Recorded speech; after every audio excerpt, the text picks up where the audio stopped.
בשם השם נעשה ונצליח, שיעור תורה, ברוכים הבאים, שבוע טוב, שבוע מבורך. בעזרת השם, tomorrow we're going to be in New York.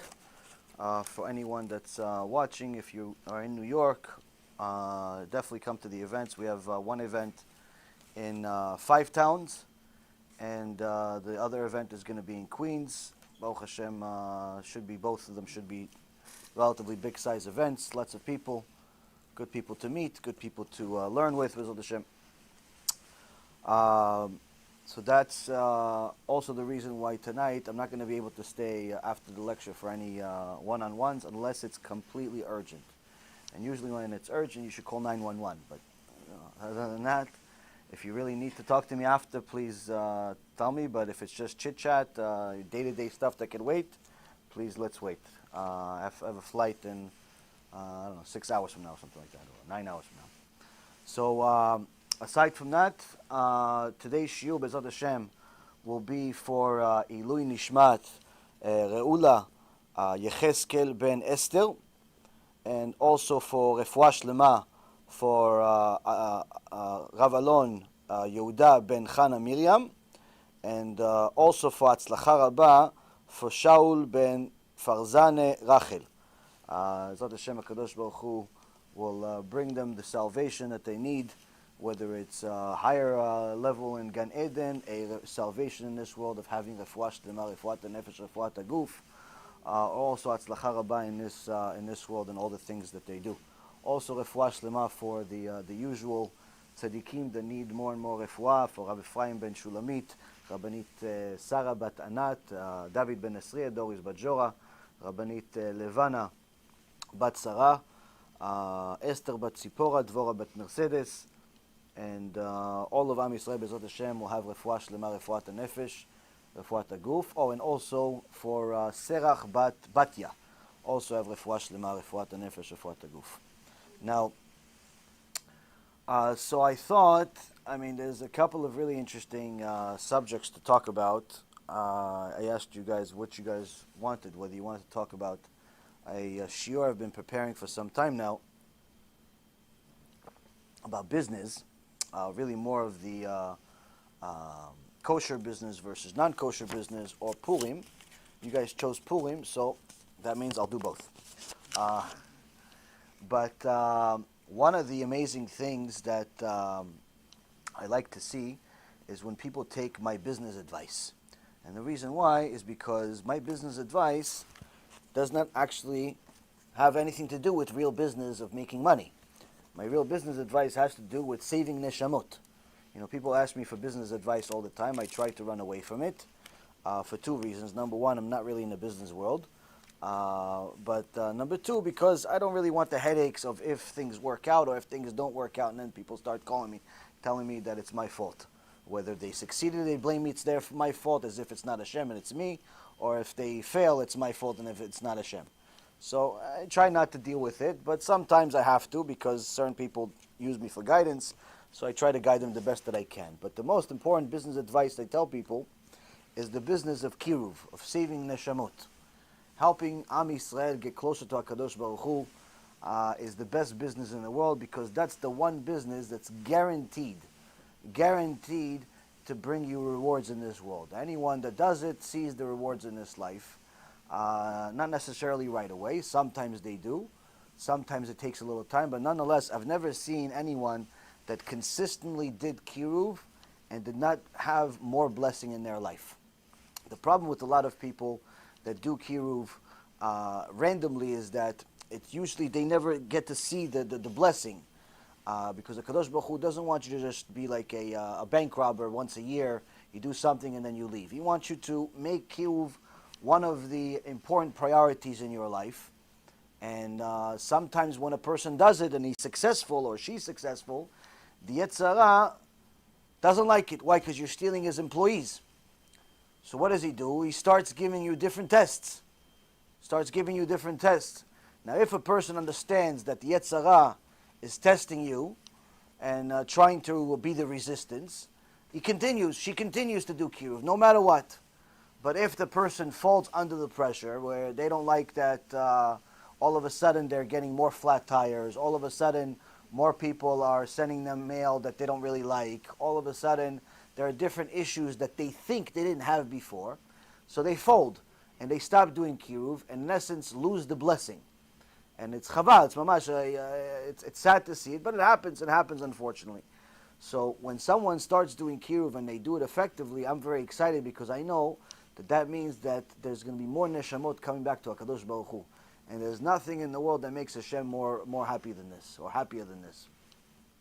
So today, God bless him, Ari, I gotta give him a big schut over here. He sent me some videos of him doing kiruv in the streets, giving these movie cards. You know, there was a business advice I gave you guys last week. A few people from that watch us from Canada, from Los Angeles, from New York, also took the same advice. And Baruch Hashem, they got a bunch of cards, or they ordered a bunch of cards that we sent out to them. And some more are going to come out, B'ezrat Hashem, this week. But also, Ari already got to work. So he sent me a video and some pictures of all different places that he's putting these, giving to people, movie cards. And each one of them is a potential neshama. Why? A person watches this shoe, he looks at this card, it looks kind of cool, it looks like a movie from Hollywood or something, he looks in the back, Ari even showed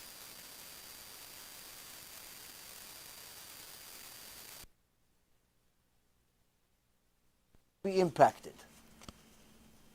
If you're not impacted, you should check your pulse. Why? Because the movie has to do with everything. If you're sick, if you're healthy, if you're afraid of being sick, if you have money, you don't have money, you want money, you're in an intermarriage, you know somebody that's in an intermarriage, you keep Shabbat, you don't keep Shabbat. Baruch Hashem, HaKadosh Baruch Hu gave us a very, very special and unique tikkun. He gave us the whole Luna Park. He put us everywhere. Why? For Man Yisrael, for Klal Yisrael, to learn different things from this story. So when people watch this movie, they get impacted in different ways, and they start watching the other shulim, and whether they're religious or not, they realize that there's more to do if you're a Jew. There's more to do, regardless of where you stand. So the movie, Baruch Hashem, has been a very big success to help people do tshuva. So anyone that's giving out these cards is helping people get closer to the truth. The cards, as I told a few people, they're only 10 cents. So you can get a bunch of them for nothing. It's mamash, just understand. If somebody told me that, to get Gan Eden for yourself, you have to work an entire life of doing mitzvot. An entire life of doing mitzvot, let's say 70, 80, 90 years, you have to do mitzvot every day, more mitzvot, 100 brachot every day. You have to learn Torah every day. B'ezrat Hashem, you're going to get Olam Haba, right? You get one Jew, one Jew, I'm not talking about 1,000, one Jew to do tshuva, you get 310 more worlds. Meaning you get more for his tshuva than you get for yourself. So a person that understands this will start cashing out their retirement just to help people do tshuva. But unfortunately, people don't understand. They think that they're going to do better on their own, or their retirement account is better invested in stocks instead of into neshamot, and in essence, they waste their time. And chaval, because you're seeing that HaKadosh Baruch Hu wants people to do tshuva, wants them to do tshuva. So for anybody that wants to do it, please let us know. It'd be wonderful if you can pay for it. If you can't pay for it, we'll try to send it to you like we did for a few people anyway. But it's first come, first serve. B'ezrat Hashem will order more. And the CDs are still on the way. I got a notice from China that unfortunately it's still not on the way yet. B'ezrat Hashem, it will be soon. So actually a neshama ticket. Exactly, indeed. Every one is a neshama ticket. He gave it to a few ladies that were walking in the street. They asked him some questions. He showed them how to go to the movie, how to watch it. Baruch Hashem. It's very exciting to see people as excited about getting Am Yisrael closer to Hashem as we're excited about it. Because you see the world. You see what people are excited about. What are they excited about? One of the most bizarre things that I've noticed, people send me all types of clips of other rabbis talking, because apparently I've become the rabbi police. So people send me all types of clips of different rabbis, and one of the most bizarre things that I've noticed has become a common trend is rabbis talking about the stock market. Like they make the examples of the stock market and investing and buying and selling in stocks, and I think it's very bizarre because I don't know. People came to learn Torah, not necessarily about stocks, but nonetheless, it's that it's the rabbi is doing it not necessarily because the rabbi is a bad person, chas v'shalom, but rather he knows that's what everybody's mind is on. Yeah, they came to Shiur Torah, but in reality they're thinking, I'm going to come to the Shiur Torah so my stock portfolio will go up tomorrow. Maybe the rabbi sometimes is giving the Shiur Torah so his stock portfolio goes up tomorrow. Who knows? But the point is that that's what people's mind is people's mind is constantly thinking about their stock portfolio and their real estate portfolio and their business portfolio and all types of portfolios. And little do we know that doesn't matter what kind of portfolio you have, in Shamayim, none of it is worth anything. The only portfolio that actually matters, that exists in Shamayim, is how many neshamot did you help actually get closer to Hashem. That's the only portfolio that exists. So if a person took this advice of not mine, Rabbi Yehuda Nasi. Rabbi Yehuda Nasi is the Baal Mishnah. Our entire oral Torah would not exist if it wasn't for Rabbi Yehuda Nasi. Before the Gemara came, it was the Mishnah. Rabbi Yehuda Nasi wrote down the Mishnah, and when he saw Beruach HaKodesh that his Talmid, his nephew, Rabbi Chia, who died before him, was already in Shamayim, but he was the only one that was allowed to go from one world to the other without any malachim taking him there. Like if you're a tzaddik, you can go visit Moshe Rabbeinu, you go visit Aaron HaKohen, you go visit some tzaddikim. You have friends with Rabbi Akiva, you go visit him. No problem. But you have to have malachim. Malachim have to take you, sir. Hold on one second. We're going to see if there's an availability for you. We'll see. Rabbi Chia has no malachim. Why? He runs the place. He can go wherever he wants. No malachim. No one can tell him what to do. Why? He did kiruv. He helped people do tshuva. And it says in the Gemara how he did it, how he mamash sacrificed his life. He went and he planted some seeds so he could make the net from nothing. Then he took the net and he caught the deer, and he slaughtered the deer in a kosher way, and then he took the skin and wrote a Sefer Torah on it. Then he did it again, wrote the Mishnayot on it, and the whole thing tells you the whole process of what he did just to, what? Go give it to people that don't have Torah.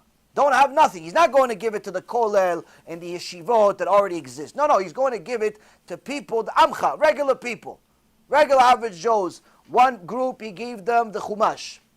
One guy gave him the Bereshit, the other one Shmot, and so on and so forth. Then the next group, he gave him the Mishnayot. Each one got a Mishnah. Once one group finished, one guy finished Bereshit, he taught the other guy Shmot, and Shmot Bereshit, and so on and so forth. Once one group finished, they taught each other. The Mishnah taught the Chumash. And that's how he did Kiruv. And he literally he became a partner in the creation of more Jews in the world. Why? Because a Jew without Torah is not a Jew. A Jew without Torah is not a Jew. He's a half a Jew. He's a Jew that's missing in action. Because HaKadosh Baruch Hu gave us the Torah in order for us to fulfill it. Not for us to just say, we got the Torah 3,000 years ago, my grandfather. So it's very, very important for a person to know that when Rabbi Yehuda Nasi saw Beruach HaKodesh that Rabbi Chia has all types of merits that no one else in the world has. He could do whatever he wants in Olam Haba. He has pretty much run the show. Rabbi HaKadosh started crying hysterical. He says, look at what a person can do by saving a neshama. Rabbi HaKadosh got so excited about it that he left everything, he closed the book, and he started running in the street looking for secular people, to help somebody do tshuva. Well, he says, even though I wrote the Mishnah, even though I help a lot of people learn Torah, even though I do a lot of things, I didn't really focus on helping people do tshuva, meaning someone that's not keeping Shabbat to start keeping Shabbat, someone that doesn't have real emunah to now have real emunah, someone that's in business but it's not a kosher business, now he's going to have a kosher business. I didn't have that. So Rabbi HaKadosh, that his generation, his entire generation says if Mashiach came, it would be him. The whole generation said if the Mashiach would have come at the generation of Rabbi HaKadosh, which is Rabbi Yehuda Nasi, almost 2,000 years ago, it would definitely be him. He was from the descendants of David HaMelech, he had the descendants of Rabban Gamliel, he was very, very righteous, and so on and so forth. He stopped everything, closed the book, and go start doing kiruv. Something that a person can do for almost free today. Really free. But nonetheless, people don't appreciate it enough to really dedicate enough time to it. But the ones that do, they may not see the blessing in their life right away. They may even see sometimes the opposite, where they see that there's some resistance. They see some problems in their life. But nonetheless, if you are patient, you will see much, much blessings in your life, because this is one of the things my Rav told me. This is one of those things that you get paid for in this world. So different people can do kiruv in different ways. Some people can give out some flyers. Some people give out CDs. Some people can give shiurim. Some people can sponsor a shiur, donate money, donate their time, donate their skill. All types of ways to help kiruv, because the reality is everyone wants to invest a lot of money to build themselves a portfolio in this world, to have a certain amount of houses and a certain amount of cars and a certain amount of stocks and a certain amount of bonds, but very few people are wise enough to make sure they have a certain amount of neshamot that are reserved for them in Shamayim, that could potentially be the major reasons of why they even get into Gan Eden in the first place. Because as the Mishnah in Pirkei Avot says, Kol ha-mezakeh et harabim en chet ba'al yado. Anyone that helps people do tshuva, benefits the public, sin doesn't come his way. So the Chachamim say, this has several commentaries on it. One commentary is that Hashem gives him special protection against big sins. Special strength against big sins. If he had a major desire to do certain big sins, Hashem will give him special protection for it. Of course, he has to overcome it in the beginning to even have merit to do kiruv. But nonetheless, once he's already in, Hashem will give them special protection. But the second thing the Chachamim say is that there's also a very special benefit. What's the benefit? Is that Hashem is going to do everything possible to make sure that this person goes to heaven. Why? It's not right that all of his Talmidim, all of the people that got the flyer and ended up doing tshuva, all the people that watched the lecture and ended up doing tshuva, they're all going to go to heaven, but their rabbi, the guy that gave him the flyer, he's going to be in Gehenom. They're all going to be sad. So Hashem says, I'm going to do whatever I can to make sure this guy stays out of trouble so he can go to heaven too, so the Talmidim don't complain. Why? What kind of heaven are you going to have if your rabbi is in Gehenom? That's a horrible heaven. And, well, don't worry. If you guys are asking about Manis Friedman, don't worry. His Talmidim are also going to be in Gehenom with him. He said it himself in the lecture. He says, why do we want to go to Gehenom? He says, so we can see all our friends. So he's already preparing. He's already preparing. Shtabach Shimo. He's already preparing. He didn't even realize what he said himself. He didn't even realize what he said himself. Mamash, Vayiftach Hashem et pi ha'aton. Hashem opened the mouth of the donkey. He didn't even know what he said. He says, well, he made a joke out of it. Why do we want to go to Gehenom? Why do people go to Gehenom? To see their friends. He didn't realize he was talking about himself. He didn't realize. Baruch Hashem. Listen, you have to make fun of things that are making fun of the Torah. It's a mitzvah.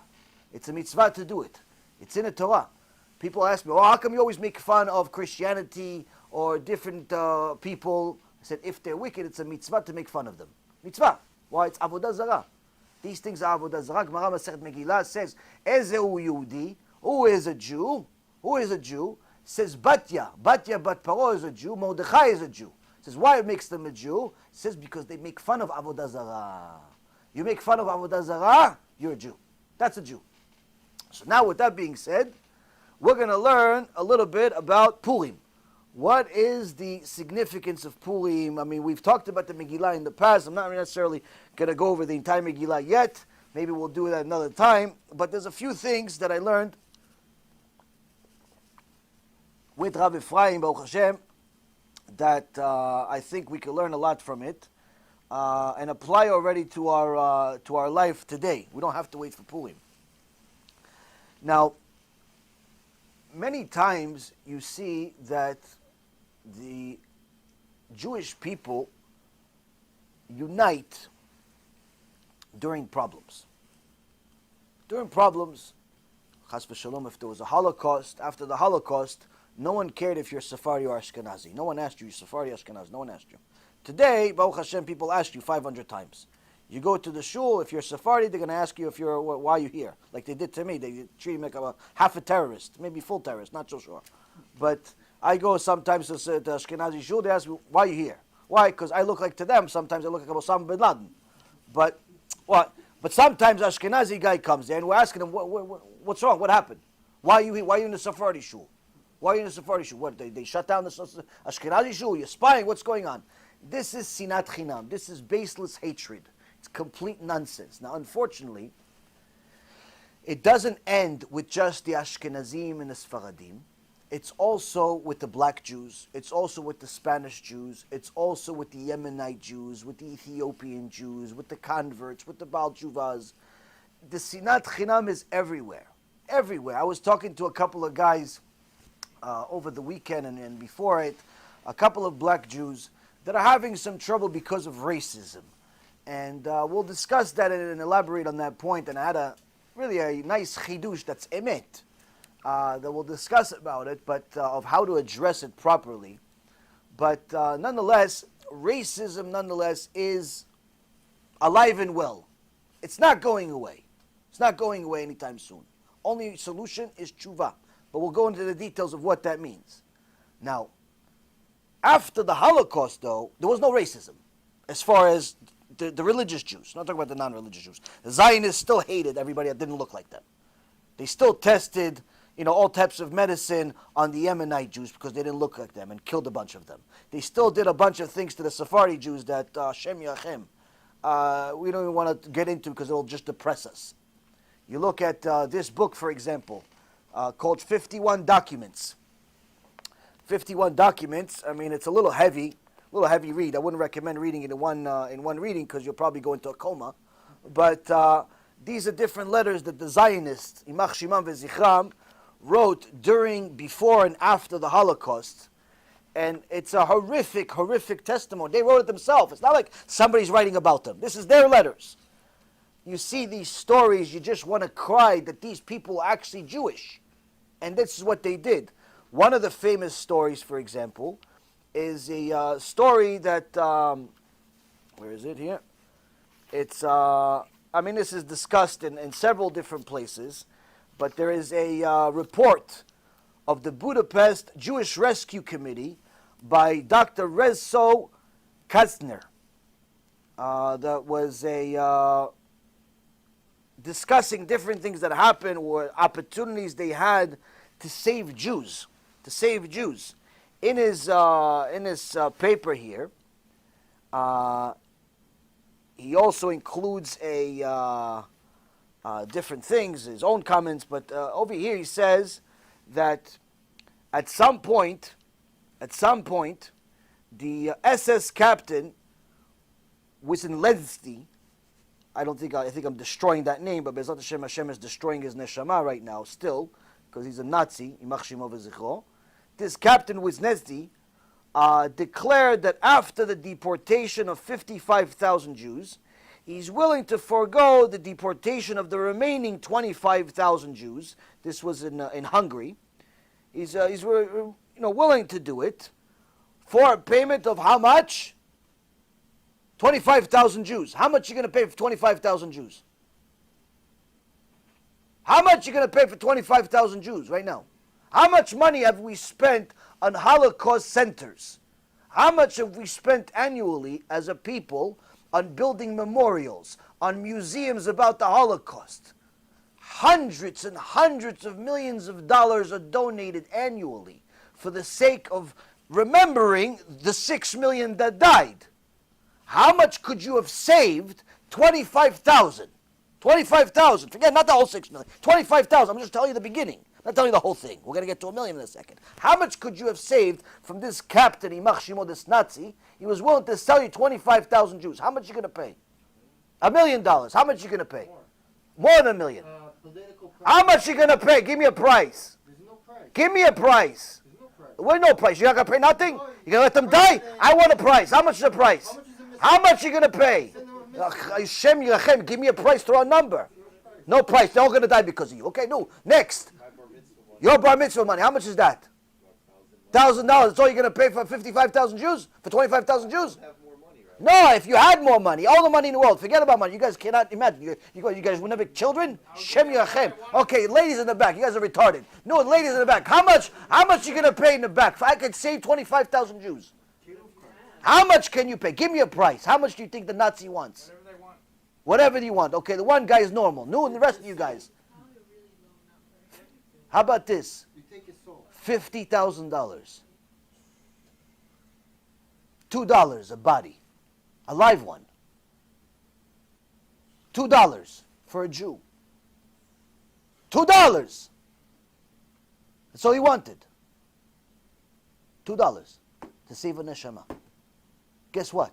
He didn't get it. You know what he got? He got $6,000. 3,000 shoes. Now he continues and he says, Hashem Yirachem, there was an opportunity for a mission led by an individual named Yoel Brand. Yoel Brand is a very famous story of how he negotiated the rescue campaign of 1 million Jews. Now I met with a Holocaust survivor last week. He told me a little bit about the Holocaust. Hashem Yishmor v'yatzil. And I can tell you, Rabotai, that when he was 10 years old, if somebody would have told him, we could have saved your life, took you out of the Holocaust for $2, he'd start crying even more than the actual disaster. Yoel Brand had an opportunity after negotiating with the Nazis. All they wanted is trucks. They needed some trucks, some ammunition. 10,000 trucks. 10,000 trucks they wanted in replacement for 1 million Jews. That's 100 human lives for one truck. Truck, what does it cost? $20,000, $30,000 for 100 people.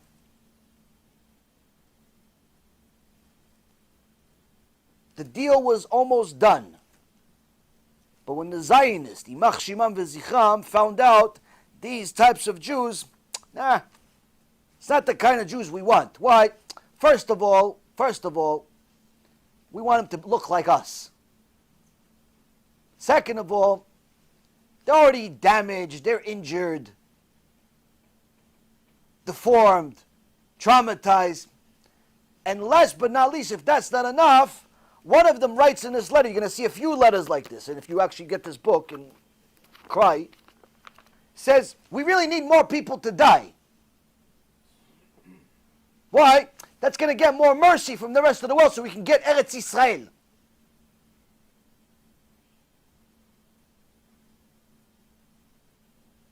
So when Yoel Brand negotiated the deal, almost finalized the deal, they sabotaged him and threw him in jail. In one of the Arab countries, I think it was either Lebanon or Egypt, one of these Arab countries, threw him in jail. The deal was supposed to be finalized in one of these countries to give him the money, they'll do the whole exchange. The Zionists sabotaged him, threw him in jail. And after the Holocaust, he exposed everyone, but most of you guys never heard of the story. They don't teach this in Israel. They don't teach this in school in America. What do they teach you? Be a Zionist. World Zionist Organization is having elections. No one knows what a Zionist really is. They think that means you're pro-Israel. No. When you're a Zionist, you're anti-Torah first. Now, does that mean you have to hate Israel? Chas v'shalom. We love Israel. But it has nothing to do with Zionism. Has nothing to do with Zionism. If you understood who the Zionists are, you'd understand why you are obligated to hate them as a Jew. Obligated to hate them. They're not different than the Nazis. They had an opportunity to save 1 million neshamot. There's letters, countless letters, 51 documents here, testifying it. They could have saved millions of people if they wanted.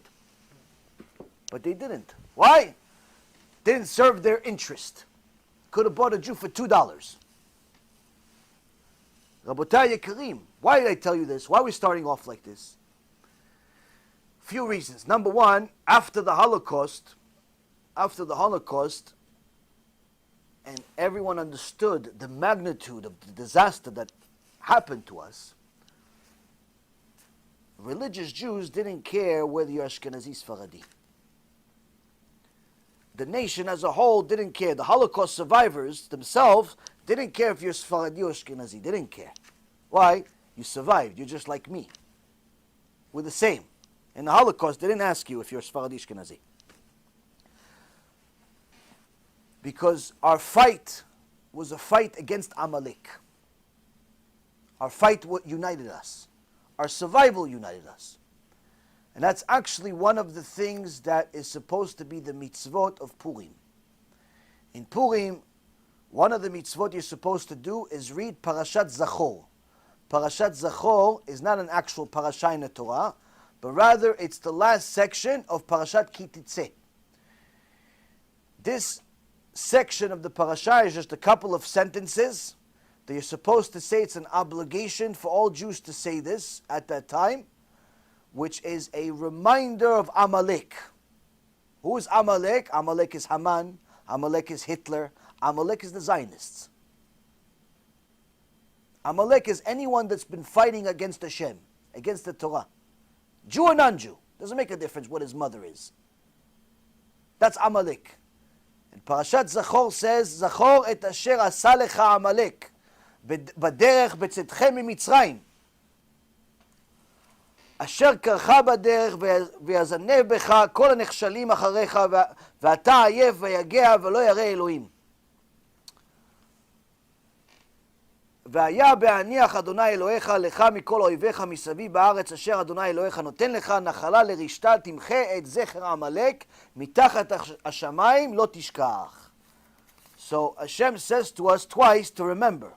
He says, remember what Amalek did to you on the way, meaning when you were leaving Egypt, that he happened upon you on the way, meaning he surprised you. And he struck those of you who were hindmost, meaning the weaklings that you had. When you were faint and exhausted, and he did not fear Hashem, it shall be that when Hashem your God gives you rest from all your enemies, all around, in the land that Hashem your God gives you as an inheritance to possess it, you shall wipe out the memory of Amalek from under the heaven. You shall not forget. So twice he tells us don't forget the beginning and the end, and he also tells us that some of Amalek is going to be outside, some of Amalek is going to be inside our house. Don't think that Amalek is just the Nazis. Sometimes you could be related to an Amalek. How could you be related to Amalek if you're a Shomer Torah mitzvot? You got Jewish blood, either by conversion or by being born into it. How could you be related to an Amalek? Now, if you're a convert, you could say, yeah, like one of my students tells me that his father's a Nazi. More than one of my students tells me that their parents or their siblings are Nazis. They hate Jews. Okay, so that's an Amalek. That's an easy example. But how could a natural-born Jew be related to an Amalek? Go ahead. Is there also like a spiritual Amalek? You're asking me a question with a question. That's a typical Jewish thing to do. Spiritual Amalek. Amalek, Rabotai, is not just the seed, like he's saying. It's also something that a person can make themselves into. What is it? You look at the place over there where it says,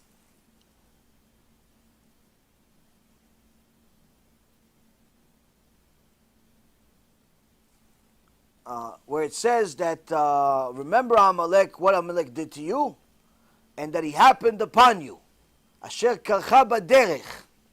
So Rashi on the makom, on the place over there says, what does it mean? Asher karcha baderech. It says karcha comes from lashon keri, from the word keri. Keri means the wasting seed. Keri means something that has to do with immorality. He says Amalek were homosexuals. Amalek raped the Jews. Someone that's openly a homosexual goes to these gay parades, 100% Amalek, Rashi says. This so-called rabbi that did a wedding to do an Orthodox wedding, open Orthodox, but Orthodox he calls it, did a wedding to two homosexual males last week. 100% wedding of Amalek. Last week. It was all over the news. Oh, the first Orthodox wedding. It's not Orthodox. It's open Orthodox, which is another name for Reform, but they like to pretend they're Orthodox. So it says first Orthodox wedding for two gay males. Why? They love each other. Rashi says 100% Amalek. 100% Amalek. Why? These are people like the women of the wall like these open homosexuals, like these Shmuli Boteach that supports the homosexuals, like Manis Friedman that says that homosexuality is not a toeva, even though the Torah says it 50 times. Anyone that minimizes what the Torah says, anyone that contradicts it, anyone that does it on purpose, I'm not talking about an accident, on purpose and lives openly against it, dafka, very good chance they're Amalek. Very good chance they're Amalek. Now, this is, Rabotai, one of the things that a Jew needs to know first when it comes to Purim. Why? Because it was Amalek that tried to destroy us, not anybody else. It wasn't the black people. It wasn't the Spanish people. It wasn't the Russian people. It wasn't the American people. It wasn't the tall people, the short people, the men or the women. It was Amalek. That's who tried to destroy us. And that is the fight that we've been fighting since day one. Since the time we left Egypt, we've been fighting Amalek. A person needs to know that even if you're related to an Amalek, when the Mashiach comes, they're not going to survive. And you may get the job to kill them, maybe. You have no permission to do that now, chas v'shalom. But the point is, Rabotai, why am I telling you that? You have an obligation right now to try to save them. Get them out of there. They don't know what they're doing things that Amalek did. Try to help them. Give them a movie card. Give them a CD. Give them something. Tell them, listen, Habibi, I love you, but you're acting like Amalek. Mashiach comes right now, he's going to kill you. Well, how's he going to kill me? He's going to look at you and you're going to die. Show me a verse. Prophet Isaiah, chapter 11, verse number 4. Uberuach sfatav yamit rasha. The Mashiach is going to come, and from the breath that comes out of his mouth will destroy the wicked. So all of those people that say, oh yeah, there's a bunch of rabbis that are talking to the Mashiach right now and all that stuff, I don't know what's true, what's not true, but one testimony, if I met the Mashiach, first thing I say, kill me a Rasha for a second, let me see. I want to see. Oh, no, don't tell me nothing. A lot of people know Torah. I want to kill Rasha right now. Hey, I'll give you a list of them. I want to see you kill them. That's the test. I want to see you. You kill them with a word. Like, what's what it says? It says you're going to be able to kill the shayin with your mouth. You're going to say a word, they're going to die, right? Okay, no chabud. Not trying to make fun of it. You know, people every day, someone else is the Mashiach. Every day, someone else is the Mashiach. Enough with this. If he's here, yalla, yalla, let's go. Stop delaying. If you're Mashiach, let's go. What are you waiting for? If you're not Mashiach, no, leave us alone already with all this shtuyot. One day it's Chabad is the Mashiach, the other way is Breslov is the Mashiach, another time it's a woman that's the Mashiach, another time it's a male Mashiach. Sometimes people think I'm the Mashiach, even if I tell them I'm not the Mashiach, they insist I'm the Mashiach. All types of nonsense that's in jukim. You know what jukim is? Bugs, cockroaches are in people's head.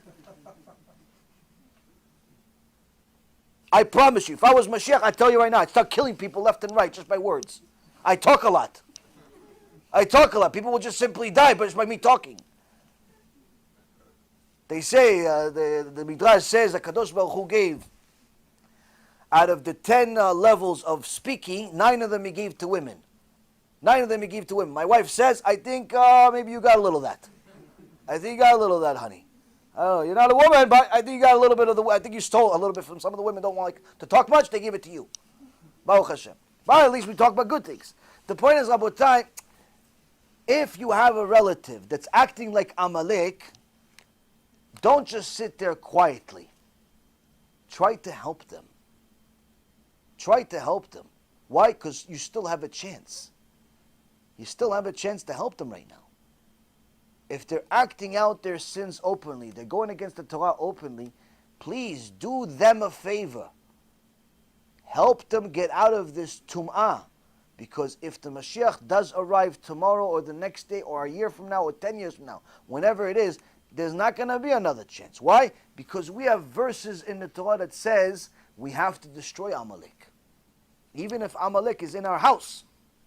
And that's why the verse says that Hashem is going to destroy Amalek even if it's in the land that we got as an inheritance, even if it's in your house. Now, the interesting thing is that sometimes people can give power to Amalek. Rashi says in the same place, Zachor et asher asa lecha Amalek, remember what Amalek did to you. Remember other character traits that Amalek had. And one of the things that Amalek had was dishonesty. He had no fear of Hashem. And Rashi says there's a reason why this parashat Zachor that talks about destroying Amalek, these few verses have absolutely nothing to do, or we think, with what's written before it. What's written before it? You would think we just went to war, we just left Egypt, a bunch of other stuff, right? No. If you look at Parashat Ki Titzeh, what's written before it? The laws of business. The laws of business. Equal weights, honest weights. If you, for example, you have, you're selling vegetables, you're selling gold, you're selling all types of things, you have to use weights. You have to use weights. So, for example, a guy wants to buy, 100 pounds of, or 100 ounces, let's say, 100 ounces of gold from you. You put it on one side, and to make sure that the scale is honest, you have to have a certain weight that says this is legitimate. So Rashi says, look, it's not a happenstance, a coincidence that the laws of honest business are right before destroying Amalek. Why did Hashem put it there? He put it there because when we do dishonest business, we are giving power to Amalek. We're not being Amalek, but we're giving them power. So you're not in the Nazi army, but you're selling them weapons. Now, if you had a best friend, and your best friend, you guys were boys, you guys were girls, you guys had a good time for years, but then he told you, by the way, I never told you what I do for a living. Well, what do? Oh, I sell weapons. Okay, you sell it to the Americans, to our allies? No, not to the Americans. You sell it to Israel or our home country? No. Who you sell it to? I sell it to Iran. You stay friends with this guy? Yeah, I just did a big deal with them. Want to give Maaser to Rabbi Reuven. For what? I sold the atomic bomb to Iran. You still going to stay friends with this guy? No, what are you going to do? You're going to kill the guy. Why? You just sold weapons to our enemies.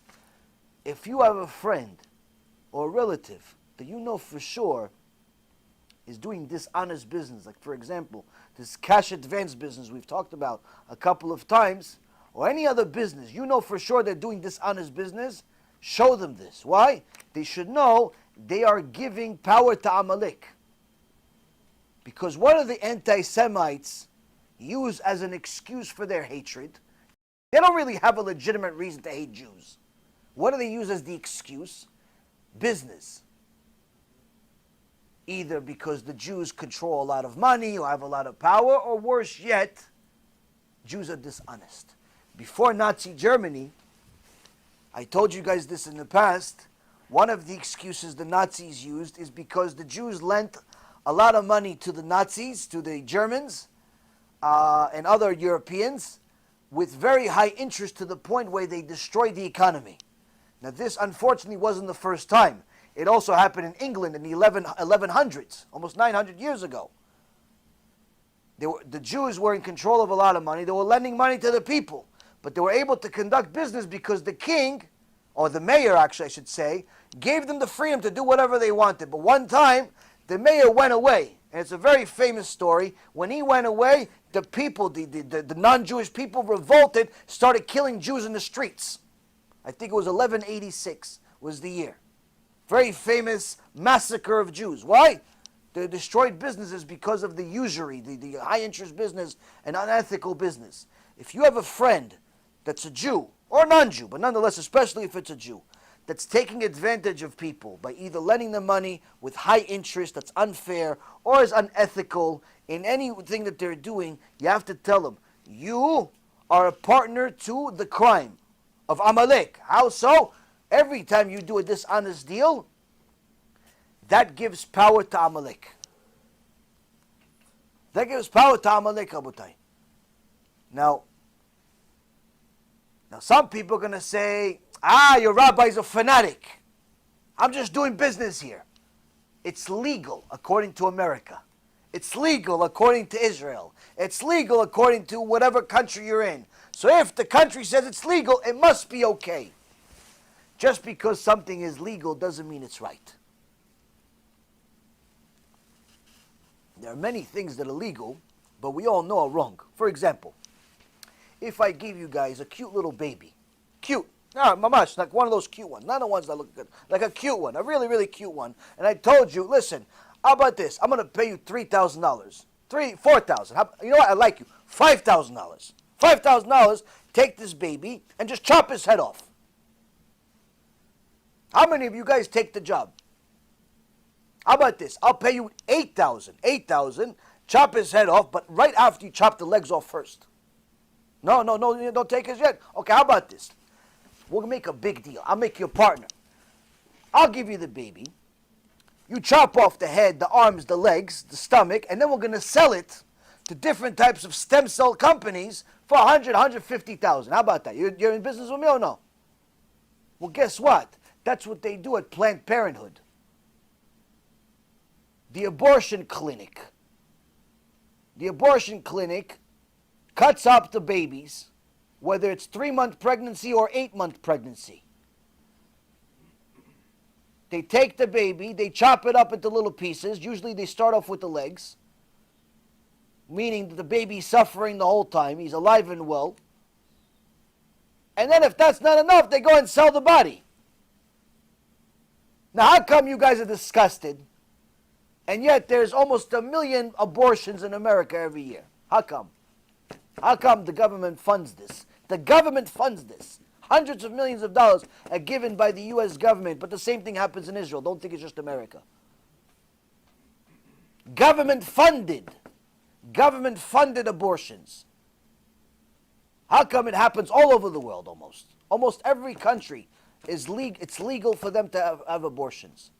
How come it's not allowed? How come it sounded demented to you guys, which rightly so, for you guys to cut up a baby and kill him, but it's not right? How come it's right for them to do while the baby's still in the stomach? Why? Because you can't see it? So I can't see your brain. Does that mean you don't have a brain? You can't see my brain. Does that mean I don't have a brain? You can't see my neshama. Does that mean I don't have a neshama? You can't see the radio waves. Does that mean you can't use a phone? The nonsense that people say, oh no, if it's legal, it's allowed. Nonsense. If it's in the Torah, it's allowed. If it's not in the Torah, it's not allowed. Meaning, only the Torah, the instructional manual from HaKadosh Baruch Hu, can tell you what's good and what's bad. The law of the land is not always going to be very good at that. Especially if they're killing babies just because they came at an inconvenient time.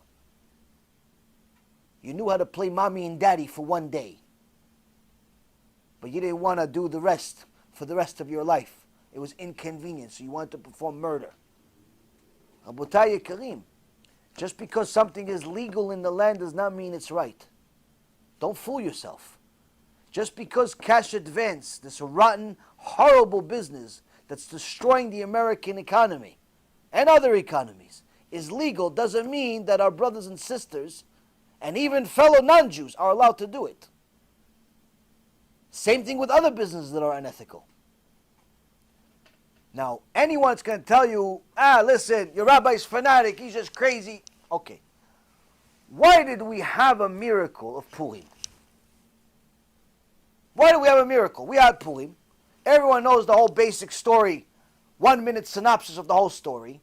We were doing okay. We decided to go to a festive meal at the king Achashverosh that was making fun of the destruction of the Bet HaMikdash, which is stupid to begin with to go there. We didn't listen to the Gdol Ador, Mordechai Yehudi, that told us not to go.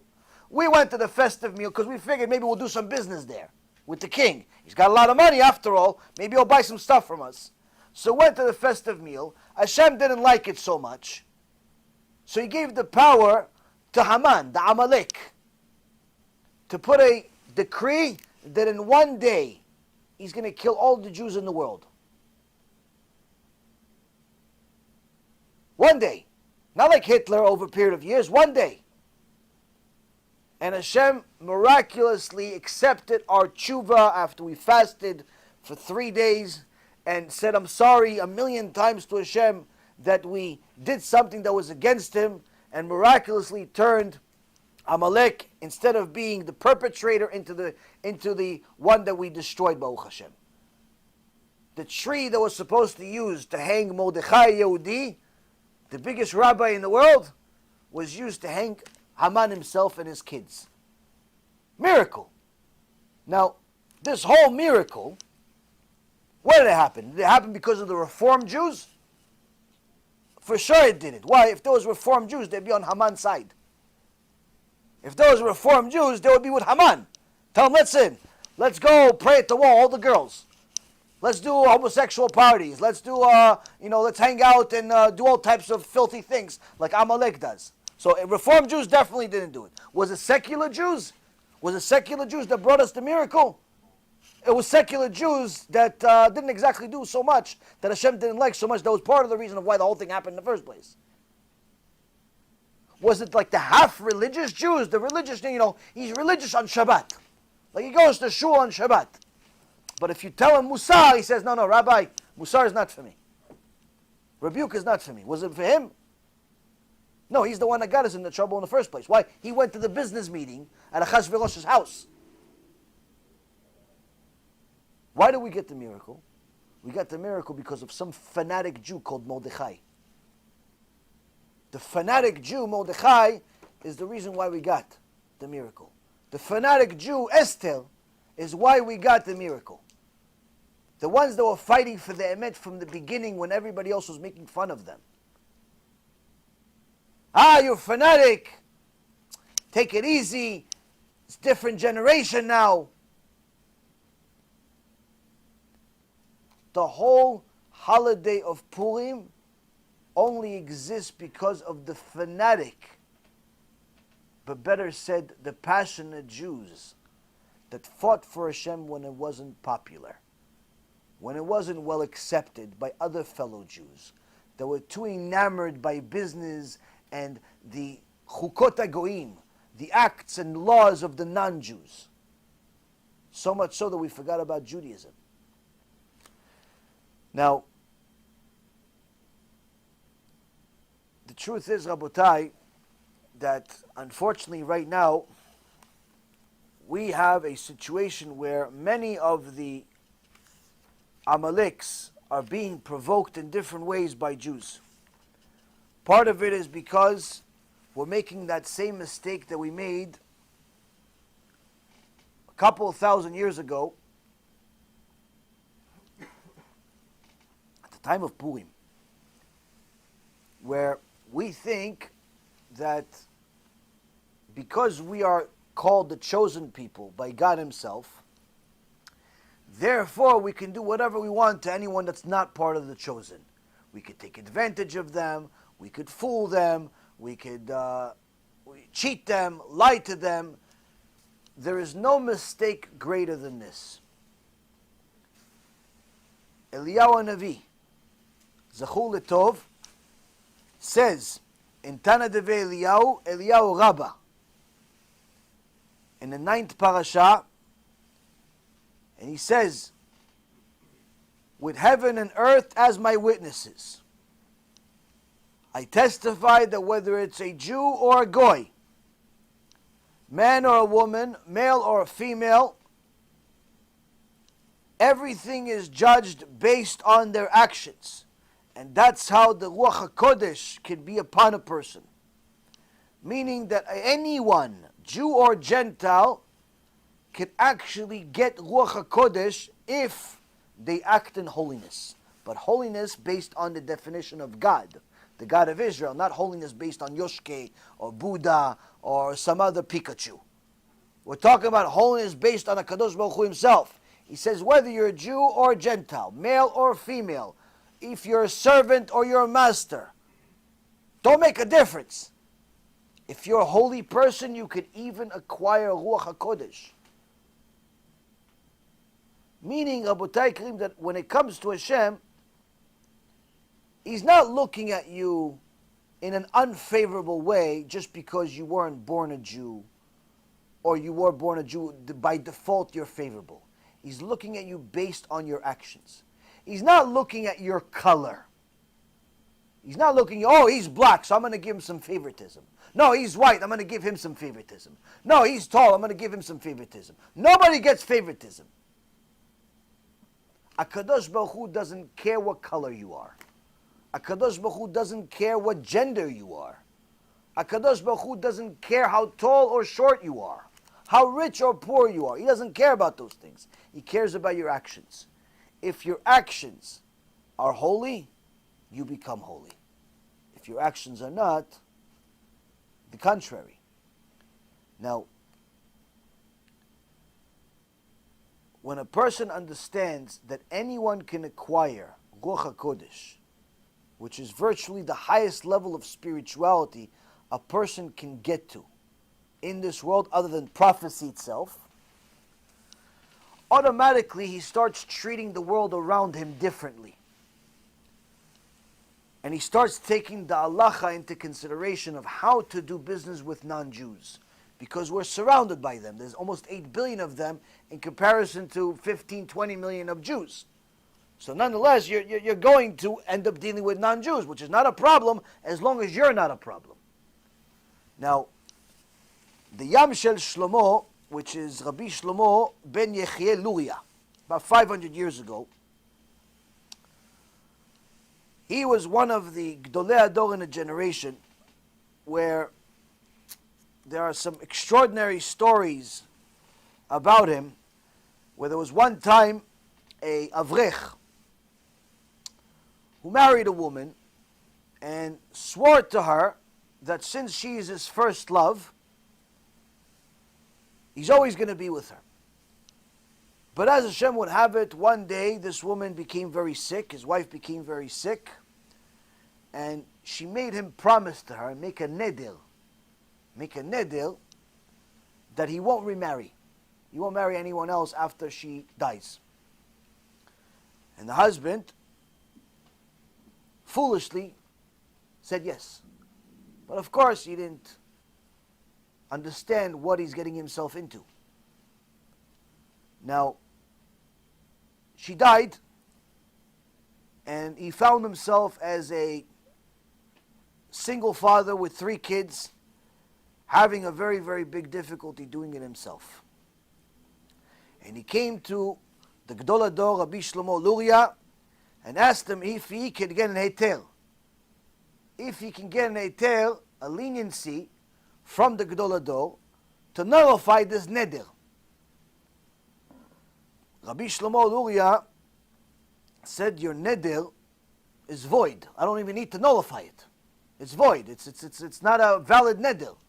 Why? You're not allowed to make such a neder because you are obligated to have a boy and a girl. You had 3 boys with your first wife, which means you did not fulfill the full mitzvah. You have to marry again. Plus it says in the Torah that it's not good for a man to be by himself, meaning you have to marry another woman. You have to at least try.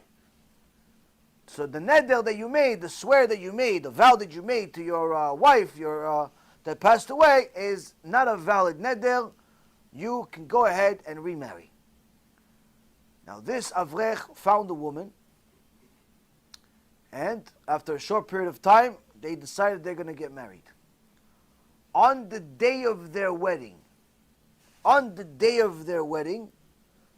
suddenly the Avrech, the guy that's about to get married, passed out and died. The whole community is an uproar. We see that's what happens because he made a neder to his wife, and I'm sure his wife probably was really upset about it in heaven, and she caused him to die. So it's really Rabbi Shlomo Luria's fault. So this word came to the Rav. He said to them, please make sure that when you're going to bury the body, bring it back to my house first. Past, where you're carrying the body. In those days, the whole community would be involved. They would carry the body, and they would walk it all the way to the cemetery. He says, pass by my house first. Stop by my house. with the body. So now they pass by his house. Rav Luria comes outside, takes the talit off of his face, looks at the face, mumbles a few prayers, and puts a note inside the talit, right next to the body. He says, bury him like this, but don't put the sand on top of him. Leave the thing open. Leave him out there like that. Put him in the hole, but don't cover it. Okay, the rabbi says, the rabbi, we do. They took him, went to the Chevra Kadisha, took him, put him in the hole. Everybody cried, and everyone left, but they didn't cover the hole, which is the last step you're supposed to do. The next morning, everyone sees the Avrech walking in town. The guy that died the day before. They see him walking in town. What are you doing? He's dying. People are Tchiyat HaMetim, resurrection of the dead, resurrection of the dead. The guy says, no resurrection of the dead. It's just that I went up to Shamayim. They said, yeah, it's your time. I said, yeah, well, you're not allowed to come here though. What do you mean? But you said it's my time. Because it was your time. But Rav Luria wrote a letter to us. He put it on you. And he said, listen, whether it's his time or it's not his time, what you're doing right now is going to cause a Chilul Hashem. Why? They're going to think it's something that has to do with this neder. Not allowed to take him. Rav Luria doesn't agree with the Beit Din of Shamayim. We have to go with Rav Luria. So you have to go back and live for a bunch more years. Now, the poor guy, everybody was scared of him now. The guy just dead, now he's alive. Okay, it's a big miracle, but people are scared to marry him. The girl doesn't want to marry him now. This guy's, I don't know, he's a zombie or something. Hashem Yachem. So the guy was having a major difficulty. So Rav Luria saw this. It's a real story. And I'll tell you how they found the story. So Rav Luria saw this, that's causing a big commotion. So he did a special Kabbalistic prayer or some type of act that made everyone forget. The whole town forgot what happened. So how do we know the story 500 years later? Chevra Kadisha. Chevra Kadisha, when they get a body, they write down who it is, his name, date of death, how he died, all the details. They write it down. So they have, when the guy finally died years later, it's like, wait a minute, this guy's already here. And at that time, they say, oh, the Rav was Rav Luria. They looked into the books of Rav Luria, his personal journal, told about the whole act of everything that happened, that he made everybody forget, and that's how they publicized the story. Chevra Kadisha. Chevra Kadisha. So now, if Rav Luria says something, do you listen to him or no? So this is what he says. This is what he says. Rav Luria, alav shalom. Rav Luria, in his Sefer, the Sefer that he wrote this, by the way, this whole story is Yam Shel Shlomo. Oh, no, this is the Sefer I'm talking about right now. So this is actually in his personal writings. In his personal writings, that's when he wrote this. But in his Sefer Yam Shel Shlomo, in Perek Eser, the 10th Perek, commentary on the Gemara Bava Kama, in Siman 18, he says the following: one could benefit from the mathematical error that leads to a financial benefit of a non-Jew, but only if you're not causing the error. So, this is a clarity on the issue where there is an halacha that says if a non-Jew, if a Jew loses something or makes a mistake, you have to give him back his money. You cannot take advantage of another Jew. But some people think that if a non-Jew makes a mistake, I'm by default allowed to take the money. Wrong. Wrong. Rav Luria clarifies one part of it. He says, if the non-Jew makes a mistake, let's say, for example, he gives you change. You did a deal with him, he gives you a bunch of change. Instead of giving you, let's say, $20 bills, he gives you $100 bills. Instead of $20, he gave you 2,000. So Rav Luria says, first and foremost, no. If you're the one that caused him to make the mistake by confusing him, by telling him, no, use this one, and you knew he's making a mistake, forbidden 100%. It's 100% stealing. You're not allowed to cause the non-Jew to make the error. Because he is, especially if he works for you, he's under you, it's forbidden. Even if the goy is never going to know about it. But in fact, even further, if you see him counting the change, and he gave you $2,000 instead of $20, doesn't have to necessarily be that much, I'm just giving you examples. And you know it's a mistake. And you didn't cause him to make that mistake. He did it on his own. You're still not allowed to take the money until you tell him, listen, you should double check. Or I'm just relying on what you did. Meaning you're giving him the warning signs to double check his work to make sure that this is okay. Like you have to give him warning signs. You have to make sure to be honest with the guy. And not just say, oh no, you made a mistake, it's his problem. Why?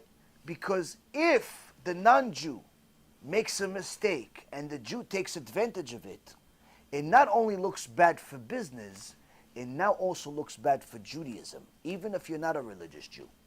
Because the non-Jews don't look at religious Jews or non-religious Jews differently. They look at everybody as Jews. Like today, the thing they had in Belgium, the anti-Semitic parade they had in Belgium today, with all types of caricatures making fun of Jews, they didn't really care if the Jew is a religious Jew or a non-religious Jew. Some of the costumes were costumes of religious Jews with big noses and big ears and big things, making fun of Jews. Some of them were just making fun of Jews without it. It didn't make a difference to them. They hate everybody alike, whether they're religious or not religious. They were dressing up as Nazis regardless. Now, the Rambam in Ilchot Gzela, chapter 11, Halacha number 4,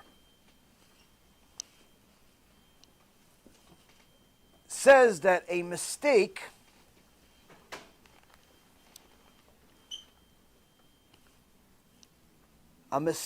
in accounts, meaning a monetary mistake that is made by a non-Jew, is considered like a lost item, and it's permissible to benefit from it, but this only applies if he makes the mistake by himself. Meaning the same thing that Rav Luria said 500 years ago, he was just quoting the Rambam from 900 years ago. It wasn't really a chidush by Rav Luria, but in essence you see how the Chachamim continue working off of each other. They're not bringing new Torah to the world.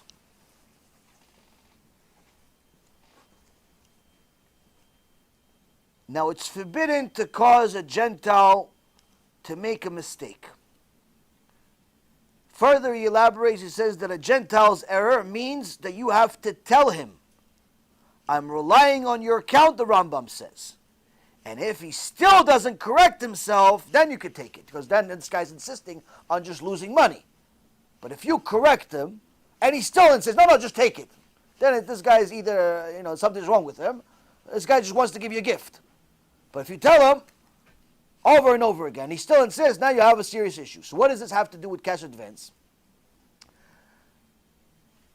When I spoke to a few people that were in a cash advance business, I told them, listen, it's an unethical business. You're charging the average person that's in a desperate need for money for his business enormous interest that's 3, 4, 5, 10, 100, 200 times the industry average. Only because they can't get the loan from anyone else. If they're able to get their loan from a regular bank, from Chase Manhattan or JP Morgan or Wells Fargo or some normal bank and get a loan for 6, 7%, they never go to these thieves at the cash advance business. They never go to them. But they come into the cash advance business and they're signing off all types of documents that tell them, listen, you're going to pay 80% interest, 90% interest. 100% interest, 400% interest in some places. Some guy says, no, we only charge 40%, only 40%, as if it's allowed. I said, you're not allowed to do it. You are taking advantage of the people that are desperate. And then he responds to me, he goes, yeah, but they're choosing to sign on their own, and they're not even Jewish. If they were Jews, then okay, we're not even allowed to charge Jews interest at all. But he says you're allowed to charge non-Jews interest. You're allowed to charge them. So they're signing the contract. I said, no, wrong. First of all, you assuming you're allowed to charge interest to non-Jews is already a mistake by itself. There's actually criteria of who you're allowed to and who you're not allowed to, and who is allowed to charge and who's not, which we'll get to in a second. But further than that, you know you're taking advantage of them. And just because they're signing the agreement and making the mistake doesn't mean it's allowed. Why? Because you are the one that's leading them astray. You are the one that's telling them, listen, I'm going to get you $100,000 in 24 hours. I'm going to get you $200,000, save your house, save your business, save everything in 3 days. You're going to get it, you're going to get it. You're enticing them to do this mistake, to make this mistake. That's not allowed by any standard. Jew, non-Jew, even a cow, you're not allowed to lend money that way. You are the one that's causing their error. It's not like they're just doing it on their own. Now, the Rambam in the commentary on the Mishnah, in Masechet Kelim, chapter 12, section 7, Mishnah number 7, says, stealing from non-Jews is number one, a transgression against Hashem's will. Hashem does not want you to steal from non-Jews. Know that. 2, reinforces undesirable character traits, meaning you're stealing from people, it's going to get you to start eventually steal from Jews. You're stealing from non-Jews, eventually you're going to steal from Jews too. You're charging non-Jews interest, eventually you're going to charge Jews interest. 3, you're going to end up leading to Chilul Hashem, desecration of Hashem's name. Especially, Rabbi Ephraim says, especially if you look like a religious Jew. You're going to lead to Chilul Hashem. So, we see here that there are many, many places. There's a show of probably 5 hours that I could tell you about this, but I'm not going to go through the whole thing. But you see here already that the picture is a little bit differently than what people tell. But one other thing that I wanted to mention is that there is a assumption that you are allowed to charge interest to non-Jews by default. The Rambam writes in Chod Gneva, and also in the Yerushalmi, Bava Metzia, there's a lot of different places that talk about this issue. But there's a few highlighted here that says that the Torah doesn't view charging interest to anyone as a favorable thing. The Gemara in Masechet Makot, page 24a, quotes Tehillim 15, verse 5, where David HaMelech says that the Mashiach is going to save a certain type of people. Anyone that sojourns in your meaning, who's going to be saved? Who's going to be in your holy mountain? Someone that's innocent, someone that does the right thing, someone that speaks the truth, and someone who does not lend his money with interest. Already, charging interest to people, Jews or non-Jews, David HaMelech says, you're wiped out of the Mashiach list. Or in fact, you're on the bad list. You're going to be one of the people who says, gun. A little bad, gun. That's it. Now, if that's not enough, you're like David HaMelech, you want someone else? Prophet Isaiah, chapter 33, verse 15, says the same exact thing. Says, one who walks with righteousness and speaks with fairness, he's talking about who's going to be saved by Mashiach, speaks with fairness and who rejects with disgust extortionate profit. And Rashi on the place says, what is this extortionate profit? Interest, charging interest. Not enough. Prophet Micha, chapter 6, verse 8, says, he has told you, O man, what is good. What does Hashem require of you? But to do justice, to love kindness, and to walk humbly with your God. So the Gemara says, what does it mean to do justice? This is the law governing human decency. which means laws that man would have deemed correct even without Torah. You don't need the Torah to tell you that you're not allowed to charge people 50, 60% interest, 40% interest, 100% interest. Or better yet, make them sign a document that pretty much gives them your whole life, called the Confession of Judgment, where they pretty much sign a document saying that if they're late to make a payment, automatically the lender takes all of their assets, takes possession of them without court, without going to court. Automatically, the guy signs an application like he's signing a form to go into school. He puts a signature on it. He lists his house, lists his bank account, whatever he's listing his business. The guy's late. We're not talking about defaults. He's late by one day. All of that property becomes the cash advance owner's property. He's not the new owner.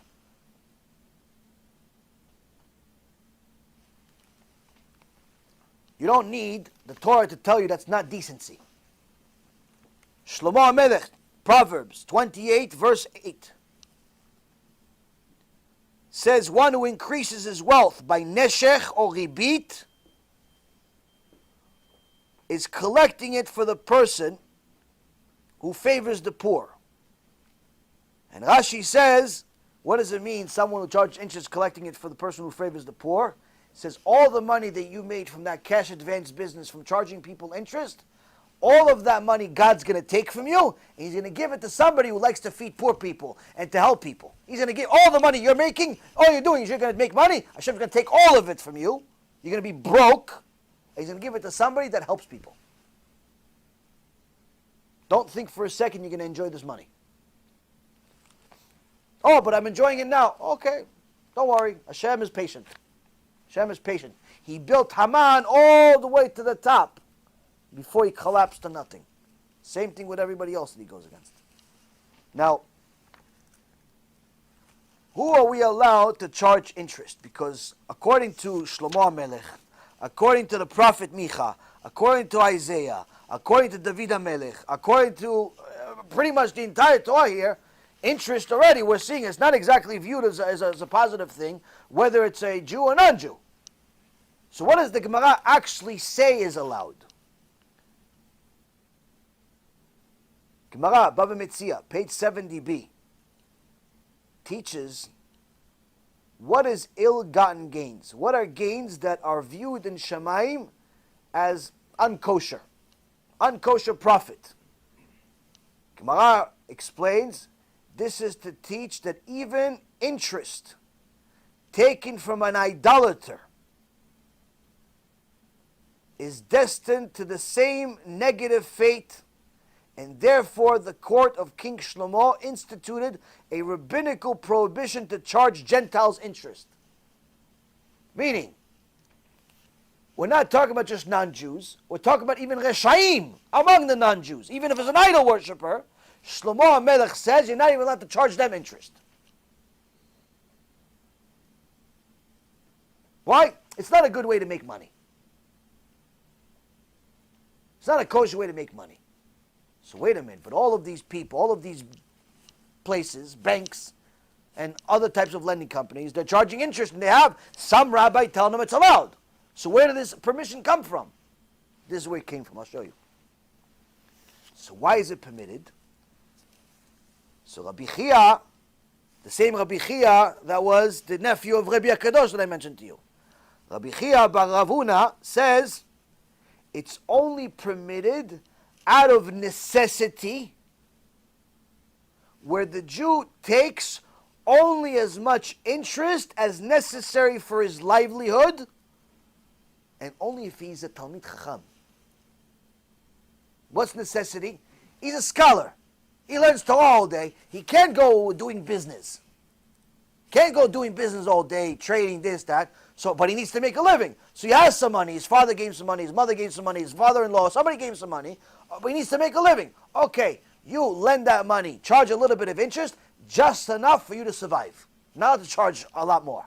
Not to charge more. Just enough. You need $2,000 a month. That's how much you're allowed to make in interest. Once you've gotten to the point where you're making your $2,000, $3,000, $4,000, $5,000 a month, that's it. That's the ceiling. So anyone that's lending money with interest. What are they saying? They're saying not only that Talmid Chacham, but apparently they need $100,000, $200,000 a month to live. Because that's what they're charging people. But that you're not going to find in the Torah. You're not going to find that. So, Ravina says in the same Gemara that the lender has to be a Talmid Chacham. And Rashi says Talmidei Chachamim are permitted to charge interest from a Gentile, whereas the rest of the people are forbidden to do so. And Ravuna says that even the permitted must always lend money to a Jew for free before a Gentile for a profit. A poor before the rich, your family before your city before another city. So Ravuna elaborates, says, listen, even if you're a Talmid Chacham, you classify as that, and you have an opportunity to make money off of a Gentile, you're allowed to shake your heart. You're not allowed to lend them money if you have a Jew that needs the money first for interest free, for you not to make money. Meaning first you have to lend money to a Jew that needs it, if he's poor, if he's your family, and so on and so forth. First you have to lend, if there's no Jew that needs the money, and there's no family member that needs the money, and there's no poor guy that needs the money, then you can lend the money to the non-Jew and charge him a little bit of interest, just enough for you to survive. Which means that if people actually knew the halacha of lending money, no Jew would be in this business. It doesn't make any sense. There's plenty of other things you can do to make more money, if you're doing it kosher-wise. So, why is this forbidden for a regular person that's not a Talmid Chacham? So there's several different answers that the Gemara, Rashi, and also Rabbeinu Bechaye say. Gemara says that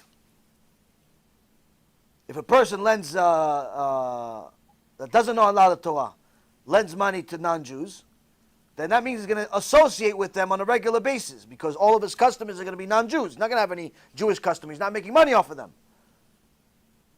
And if he's constantly hanging out with non-Jews, little by little it's going to weaken his commitment to the Torah. This is not a problem with someone that's a Talmid Chacham that's learning Torah all day. Rashi says, if he starts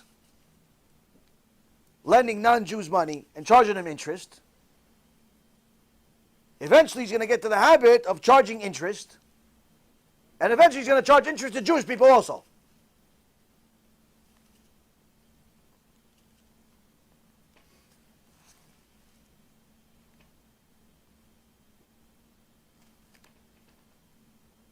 So, here we see, Rabotai Karim, that you have many, many details about this that are much more than what people think. And there's a lot more that we could discuss, but you get the point. Now, why am I telling you all of this? I'm telling you all of this because this is one of the Amaleks of this generation. It's this obsession with money to the extent where we forget about God. Hence the reason why you see certain industries that are unethical run by people that look like religious Jews. One of them being this cash advance business. When I first learned about the cash advance business, when I was still in the business days and on Wall Street, someone told me about it, and he told me that some guy opened an office up the street from us on Wall Street, and he's a bunch of new guys just joined the place within a few months. They're already making, $15,000, $20,000 a month, which is a lot of money for a short period of time. He explained to me what the business is. Within 30 seconds, I told him it's all fraud. It's all unethical. It's all wrong. I don't steal money. I'm not in the business of stealing. He's like, yeah, but you can make a lot of money. I said, I could also kill people. Doesn't mean I'm going to do it. Now, this was while I was still in the business days. Ethics is just, it's either you have it or you don't have it. But now that you know the laws of the Torah, where you see that even if the person doesn't know very much about everything else, already you have no permission to be in his business. Not for Jews, not for non-Jews. So how come there's so many religious Jews or people that look religious are in his business? Because as the Torah tells us, when it comes to money, the wise become blind. And the righteous are ignored. What do you mean righteous and ignored? The wise people that are smart, generally speaking, they're smart. You tell them how to build a building, they know how to build a building. You ask them to build a company, they know how to build a company. Within a few months, the guy already has a call center with 100 employees. He knows how to build a business. He knows how to do the accounting. He knows how to do the whole operation. Generally smart people. But when it comes to money, all of a sudden, when it comes to ethics and things like that, all of a sudden becomes stupid. Blind. Doesn't see. No.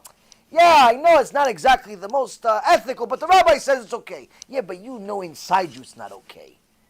You know inside you it's not okay. You don't need the rabbi to tell you it's okay, not okay. You know inside you, when your customer called you 6, 8, 9, 10 months after you lend them the money, crying to you because they're taking his house, crying to you because he can't pay the loan and he knows he's going to lose everything because of it, you already knew on that day that it's wrong to be in this business. When the client told you his wife just left him, a husband just left her because of the loan they did with you because it ruined their life, you knew at that moment it's wrong. Maybe you have the excuse you didn't know in the beginning what the consequences are going to be, which by itself already shows you're a little stupid. But let's say you have the kaf zchut. Let's say you made a mistake in the beginning. 6 months, 8 months of the business, you're going to see people default. That's how that business works. You see people default. People borrow a bunch of money that they can't pay back because they have really, really optimistic, perspective, and they're really optimistic about their future. It doesn't always work out that way. The business collapses, or it doesn't meet their demands, or it grows, but not enough to meet this 40, 50, 60, 90% interest that they're paying, and everything collapses. So you saw people default. They called you. You saw people lose their life savings. They called you. They cried to you. Meaning at some point you saw it's not right. And you still continued. You are giving power to Amalek. You're acting just like them. With or without the payers. With or without the beard. You know it's wrong. You don't need a rabbi to tell you. But now you have one. You don't need a rabbi to tell. But now you have one. Why? Because you know it's wrong. You know it's wrong. Everybody knows it's wrong. Same thing with this other guy told me when I was on Wall Street. There's one guy told me, listen, there's this guy opened a firm called John Thomas. Within a matter of a few months, this guy has the entire floor full of brokers. It's very unusual for a brokerage firm to grow that fast. I heard a little bit about the operation. I said, give them a little bit of time. They're going to get shut down by the government. A little time passed. They actually stole 14 of my employees in 1 week. Bunch of guys bought the dream. I told them don't buy it. They bought the dream. They went there. Within a matter of, I think, a year and a half, 2 years, the guy had 2 or 3 floors full of people. Hundreds of guys. Big money. Guys are printing money there. And everybody keeps asking me, why don't you do the same thing as him? Why don't you do the same thing as him? Look, the guy's growing so fast. You already had the firm for 12, 13 years. You're not even 10% of his size. This guy's growing in a year and a half. He's much bigger than you. He's this, he's that, he's this. I said, listen, mark my words. This guy's going to jail. He goes, why? Why do you always assume everybody who's doing better than you is a criminal? I said, it has nothing to do with better than me or not better than me. I'm Baruch Hashem doing okay. It doesn't matter. What he's doing is wrong. I know what he's doing and it's wrong. He's taking advantage of people. He's getting people to invest in things that are fake. He's getting people to invest in things that he has a vested interest in, and so on and so forth. No one wanted to listen. A bunch of guys left my firm, went to work for him. After about 3, 4 years of him doing it, maybe even a little less, 3 years I think it was, something like that. Secretary opens the door. Boom! FBI! Starts everybody, 300, 400 guys are shocked to death. Why? FBI, SEC, whole place is shut down. 1 second. Why? You knew it was wrong. You knew it was wrong. Don't play stupid. If it was a Ponzi scheme, you knew it was a Ponzi scheme. If it was fraud, you knew it was fraud.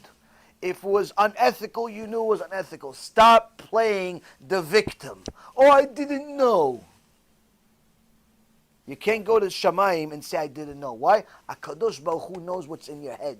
You could fool the judge like you didn't know. You could fool your wife and your husband that you didn't know. You could fool your kids and your boss and your cousin and the customer. You could fool everybody that you didn't know. In Shamayim, there's no I didn't know. Why? They're going to show you your thoughts. They're going to show you your thoughts. And there's no I don't know in Shamayim. If you're doing something wrong, they're going to show you in Shamayim, you knew. And it's going to be so embarrassing because they're going to bring all of your victims to watch. All of the people you fooled to watch. The people that you lied to them that you didn't know, they're going to show you them. They're going to watch and say, oh, you did know, huh? How come you lied? And from the embarrassment, the Sage said, the embarrassment that the soul has at that moment, the soul starts begging HaKadosh Baruch Hu to send it to Gehenom. It says the embarrassment from all of those other neshamot, you're being exposed in front of all these people. The embarrassment, the soul says to Hashem, please send me into the fire. I'd rather burn in Gehenom than continue dealing with this. You knew. Don't pretend like you didn't know.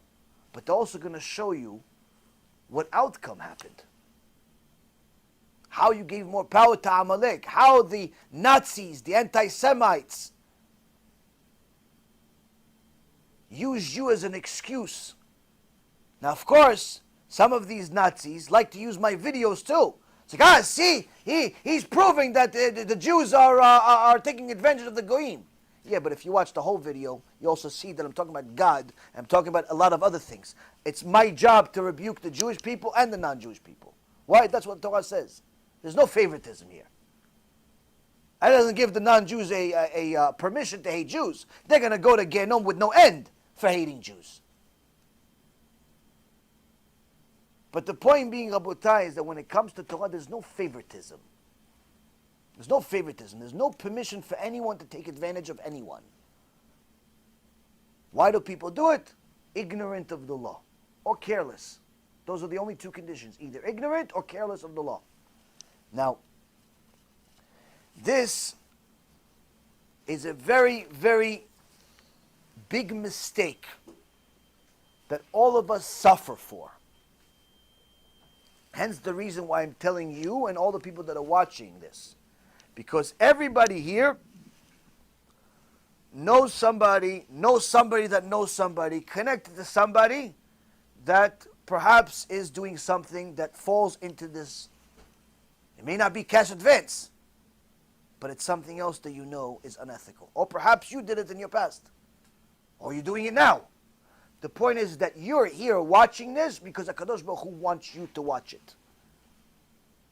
Whether it's today, according to the Christian calendar, 2020, 5780 according to Am Yisrael, or you're watching it 5 years after we did the shiur. You're watching it right now because HaKadosh Baruch Hu wants you to watch it because it does affect you somehow. This means, Rabotai, we have a responsibility because we do not want to give power to Haman. That was the mistake that led to a near annihilation of Am Yisrael.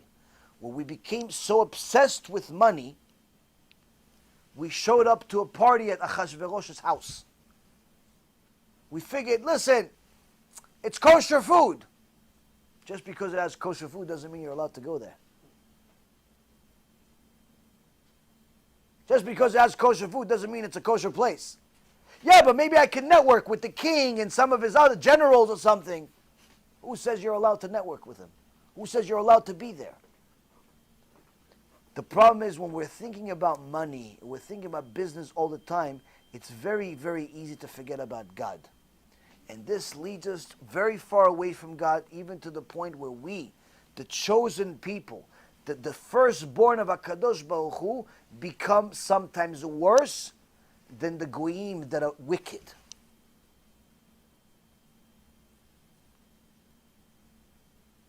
That's the problem. When we are righteous, even the goyim look up to us like, wow. Mi ke'amcha Yisrael, who's like your nation, Hashem? Who's like this Am Yisrael? But when we're bad, even the goyim say, why'd you choose them? Why'd you choose them? Look how unethical they are. Look how wrong they are. Look how this they are. If you have a guy like Eichmann, Imach Shimo v'zichro, say that if he wasn't a Nazi guy, he says if he was a Jew, he would be a Zionist. That's what he wrote.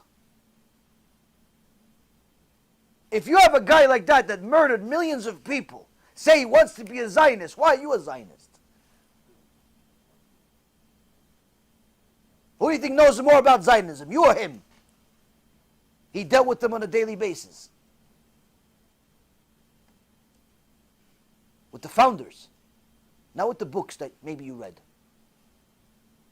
The point is, Rabotai, is that we cannot just be a herd of sheep and just follow blindly just because it sounds right. We have to investigate things. Because when we just become sheep, we end up getting slaughtered as a people. That's what happened during the time of Purim, where we made a mistake because of our obsession about money. Now, as we all know, HaKadosh Baruch Hu works midah keneged midah.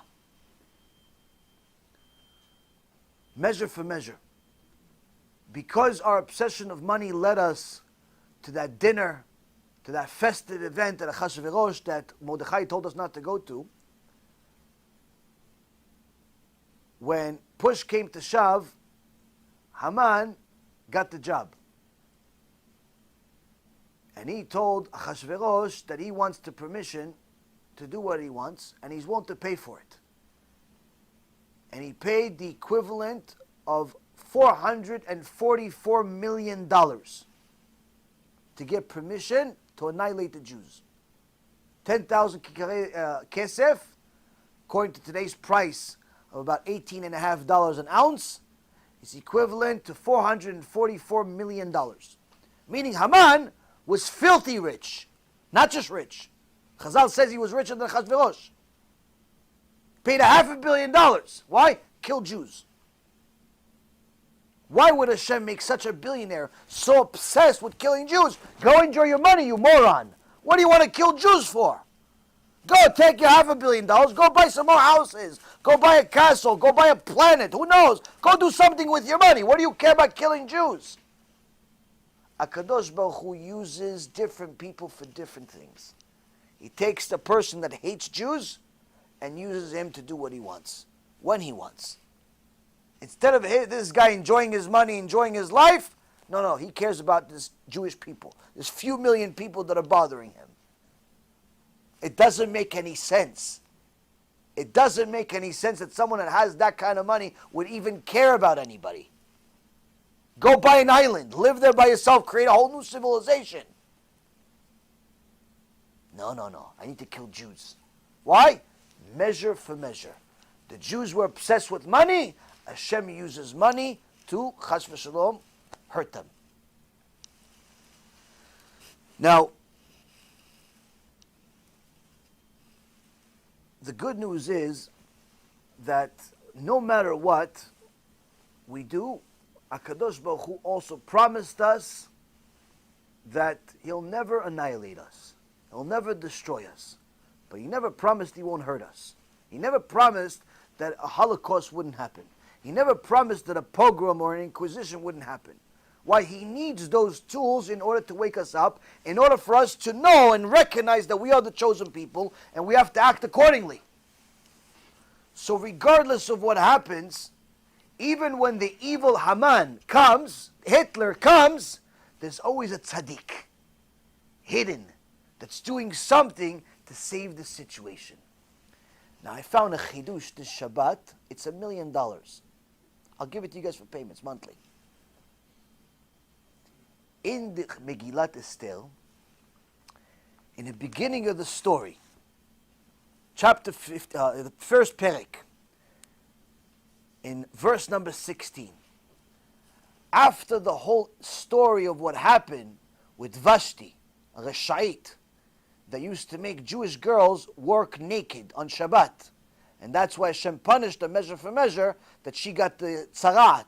She got a skin disease. She even grew a tail and a horn. She started looking, my kids call her a dinosaur. The dinosaur woman. Now this Vashti, Achashverosh killed her. She was his wife, but he killed her. And the next day, he forgot what happened. He forgot that he killed her, because he was drunk. So it says that he came to his memuchan. The memuchan, this came to the king, that the queen acted against him.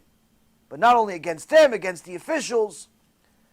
Now the midrash that everybody knows is that this memuchan comes from the word muchan, which means ready to commit crimes, ready to do something. And they said that's another name for Haman. Haman was waiting for Vashti to do something so he could be at the king's side and get some control. That's the general midrash. You're going to find an art scroll. You're going to find, that's the common thing. But if you notice, when you read the Megillah, the word memuchan is written in two ways. One with a vav, one without a vav. So how come the same word is written in two different ways? And how come it's written memuchan? Why doesn't it just say Haman?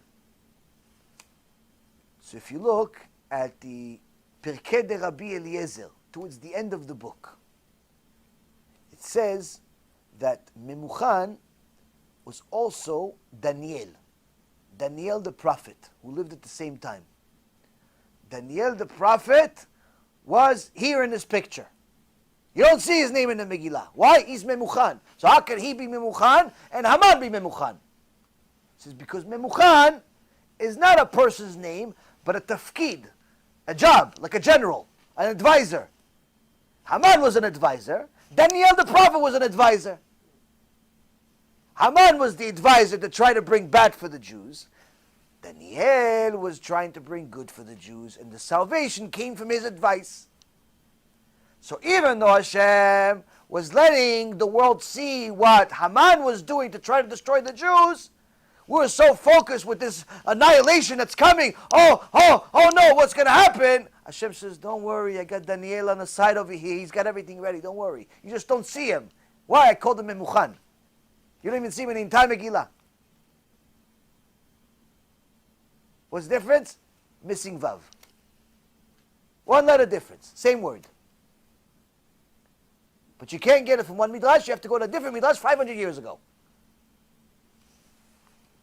So we see that HaKadosh Baruch Hu, as he's giving the sickness, he already has the cure.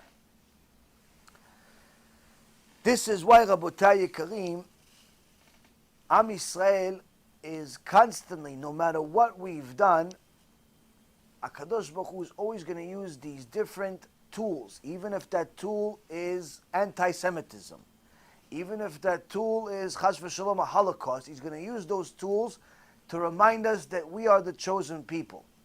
Now, it's important for us to know Hashem doesn't want to use these tools to hurt us, but nonetheless, we are forcing his hand. But the good news is that Am Yisrael is constantly compared to the Levana. Levana is the moon. Just as the moon goes blank, you don't see anything, the situation looks dark. It looks like a Holocaust. Hashem says, don't worry. Tomorrow, it's going to be a full moon. Tomorrow, you're going to start seeing the moon. Tomorrow, you're going to see a little sliver. Within 50, it's full. Short period, it's full. From nothing, it's full. After the Holocaust, a lot of good things happened. We got Medinat Israel. A lot of people went to Eretz Israel from all over the world. You started seeing Torah grow in the world. After the destruction of the Bet HaMikdash, we saw the Gemara. The Gemara flourished all over the world. After all of the bad things, good things happen. Why? Hashem is going to bring us the good one way or the other. But why not be part of the good in a good way? Why do we have to force Hashem's hand to give us bad first? And the good only goes to the good people. It doesn't go to the bad people. I mean, the people that brought the bad, they don't get saved with the good.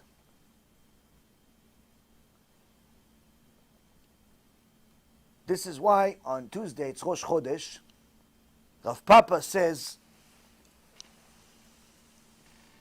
as we decrease happiness in the Rosh Chodesh of Av, we increase happiness on Rosh Chodesh Adar. So the question is, what does one thing have to do with the other? Okay, we know that Av, Tisha B'Av, destruction of Beit HaMikdash, we get it. But what's the connection that we have to decrease our happiness during Av? Okay, we get it. We have to decrease our happiness. We cry destruction of Beit HaMikdash. But why is that connected to increased happiness during Adar, during the month of where there's Purim? It says it's another symbolic way that HaKadosh Baruch Hu wants us to remember. No matter how dark it is, even if it's as dark as Av, remember there's going to be Adar. Adar is coming also. Good times are also coming.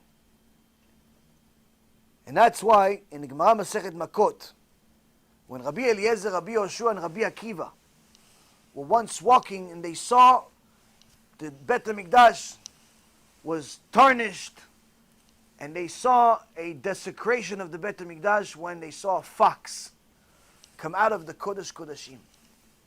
Rabbi Eliezer and Rabbi Yoshua started crying. Rabbi Akiva started laughing. So Rabbi Eliezer and Rabbi Yoshua said, "Why are you laughing?" Rabbi Akiva says to them, "Why are you crying?" That's the question. You're crying. I'm laughing. Why are you crying? He says, "Look at the Beit HaMikdash. It's become a place like a zoo. There's animals coming out of the Kodesh Kodashim. Shekhinah was there. Now there's an animal. Why wouldn't we cry? Why are you laughing?" Rabbi Akiva says, we already know from the prophets that if we do bad, destruction of the Beit HaMikdash is going to come. But I laugh because if that prophecy of Uriah, which tells us about destruction, was fulfilled, then that means that the prophecy of Zechariah, which talks about Mashiach, talks about salvation, will also be fulfilled. If the bad was fulfilled, if the darkness was fulfilled, so will the light. That's why I laugh. A Jew needs to know that despite all the things that are happening in the world, there is only one way to fight the bad. It's not with your own personal idea. It's not with your own personal campaign. It's not with your own personal anything. It's already with the instruction said that Kadosh Baruch Hu already told us years ago, which is the only cure for the spiritual cancer that we've been living in. The only solution, the only cure is Torah. Now, when it comes down, need a new battery.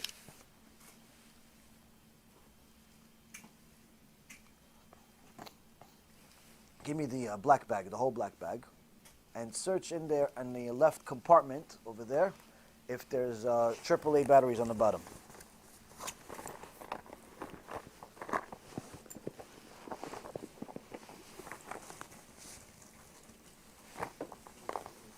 One. Thank you, Tzaddik. Thank you for noticing.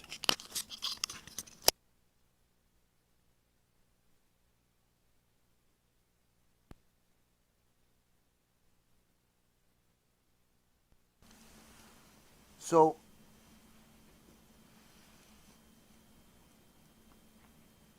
when a person sees that the Jewish people around him are not doing things that are in accordance with what HaKadosh Baruch Hu wants, naturally, he's going to want to do something about it. If his Jewish neshama is still alive, he's going to want to do something about it. Now, it's important to know that if what you're about to do is not in accordance with the Torah, it's wrong, by default. You're never going to have an idea that's better than the Torah. Now, where does this apply to us? If you know somebody that's in an unethical business, you trying to convince them in any other way outside of the Torah to leave this business is not the right way to do it. Why? Because if you don't teach them that what they're doing is unethical and it's wrong, even if they leave the business, they're just going to replace it with a different fraud. Meaning, if you tell them, listen, this business is not really that great. There's another business you can make more money in. Or this business is not paying you enough. Or you're going to come up with some type of excuse for them to leave the business, but not tell them that it's forbidden to be in such a business, then guess what? All they're going to do is they're going to go to another unethical business and continue performing their crimes in another way. Meaning that the only way to save these people that are in unethical business and doing business unethically is by telling them, you are going to get punished because you're doing things that are against God. Right now, this is happening not just in his business, it's happening in other businesses. Someone told me that right now there's a whole big corruption happening in the business of masks because of all this coronavirus. So people are buying and selling different masks and cheating each other, not paying each other. The guy bought $1 million worth of masks but didn't pay the guy, declared bankruptcy by the time it was time to pay. All types of corruption amongst each other. It's not enough that they're making a killing on something that wasn't even noticeable 6 months ago. That's not enough. They want the whole pie. Corruption, Rabotai, the only way to solve it is by telling people you're going to have to pay for it in the end. Not only are you going to go to Gehenom, not only are you going against Hashem, but you should remember, every single penny you're making, every single penny you're going to lose. Every single penny is going to be used for medical expenses. Every single penny you're going to lose for lawsuits. Every single penny you're never going to enjoy. Every single penny. Yeah, but there's a lot of criminals that are enjoying their money. Give it time. I promise you, give it time, you'll see how they regret the day they were born. I met a lot of people like that on Wall Street. They tried to cheat a few people. Eventually, they paid with their life. And I still see people do that. Every day you see people cheating, you should tell them, Torah says it's not allowed. And show them this lecture. Why? This is the only real solution. If you don't tell them this solution, they're going to replace this unethical business with another unethical business. So that other solution is not a solution. Furthermore, if you see, for example, other types of wrongdoings in your community, for example, the first example we mentioned, like racism. If you tell people, listen, you should be, just ignore him. He's not your color, he's not your tradition, he's not this, just, why do you have to be so racist? Just ignore him. That's not a solution. That's not a solution. Why? He may ignore him today, but first opportunity he's not. You have to explain to this person that it's wrong. It's wrong to view people based on color. It's wrong to view people based on their race. It's wrong to view people based on their tradition, whether they're Yemenites or they're Sephardi or they're Litai or they're Hasidish or whatever they are. It doesn't matter. HaKadosh Baruch Hu does not care. He doesn't have a Bet Din and a Gan Eden and Gehenom for black people and white people all separate. Everyone goes to the same place. You're righteous, you're going to Gan Eden. You're wicked, there's a special place for you in Gehenom waiting. It's very important for people to know the judgment is the same regardless of what your background is. But that also means that your solution to the problem that you see in your life or your community when it comes to racism cannot be from your own head. Because there's some people that want to be vocal about it. Oh, I want to make my voice heard. I want people to recognize us because we're such and such. We're black, we're blue, we're green, we're burgundy. I want people to know it. This is not Judaism. You're wrong for doing it. How do I know it's not Judaism? I'll prove it to you. Also got this chidush on Shabbat. If you've ever spent a few hours reading a holy sefer, whether it's the Chumash and you're looking at commentary, or you look at any other sefer from Am Yisrael, a Musar sefer, a Lacha sefer, any sefer, you're always going to see that whoever the author is, he is quoting other Chachamim. He's going to quote Rabbi Akiva. He's going to quote Rabbi Shimon Bar Yochai. He's going to quote the Rambam. He's going to quote the Baal Shem Tov. He's going to quote all types of big tzaddikim. He's going to quote Moshe Rabbeinu. He's going to quote Avraham Avinu. Now, did you ever notice that no matter how many sources he has for what he says, and how many rabbis' names he uses, there's never a picture of any of these people in the book. You're never going to see a picture of Rabbi Shimon Bar Yochai. The one that's on the internet is fake. Somebody just made it up. Doesn't look like him. It's not him. We don't have a picture of Rabbi Shimon Bar Yochai. Guess what? We don't have a picture of Rabbi Akiva either. We don't have a picture of Moshe Rabbeinu. We don't have a picture of Aaron HaKohen. We have no idea what they look like. And guess what? No one cares. You're never going to see a single sefer with a real picture of any of these chachamim. Why? We don't care what they look like. We care what they say. Am Yisrael doesn't care what you look like. It cares what you say.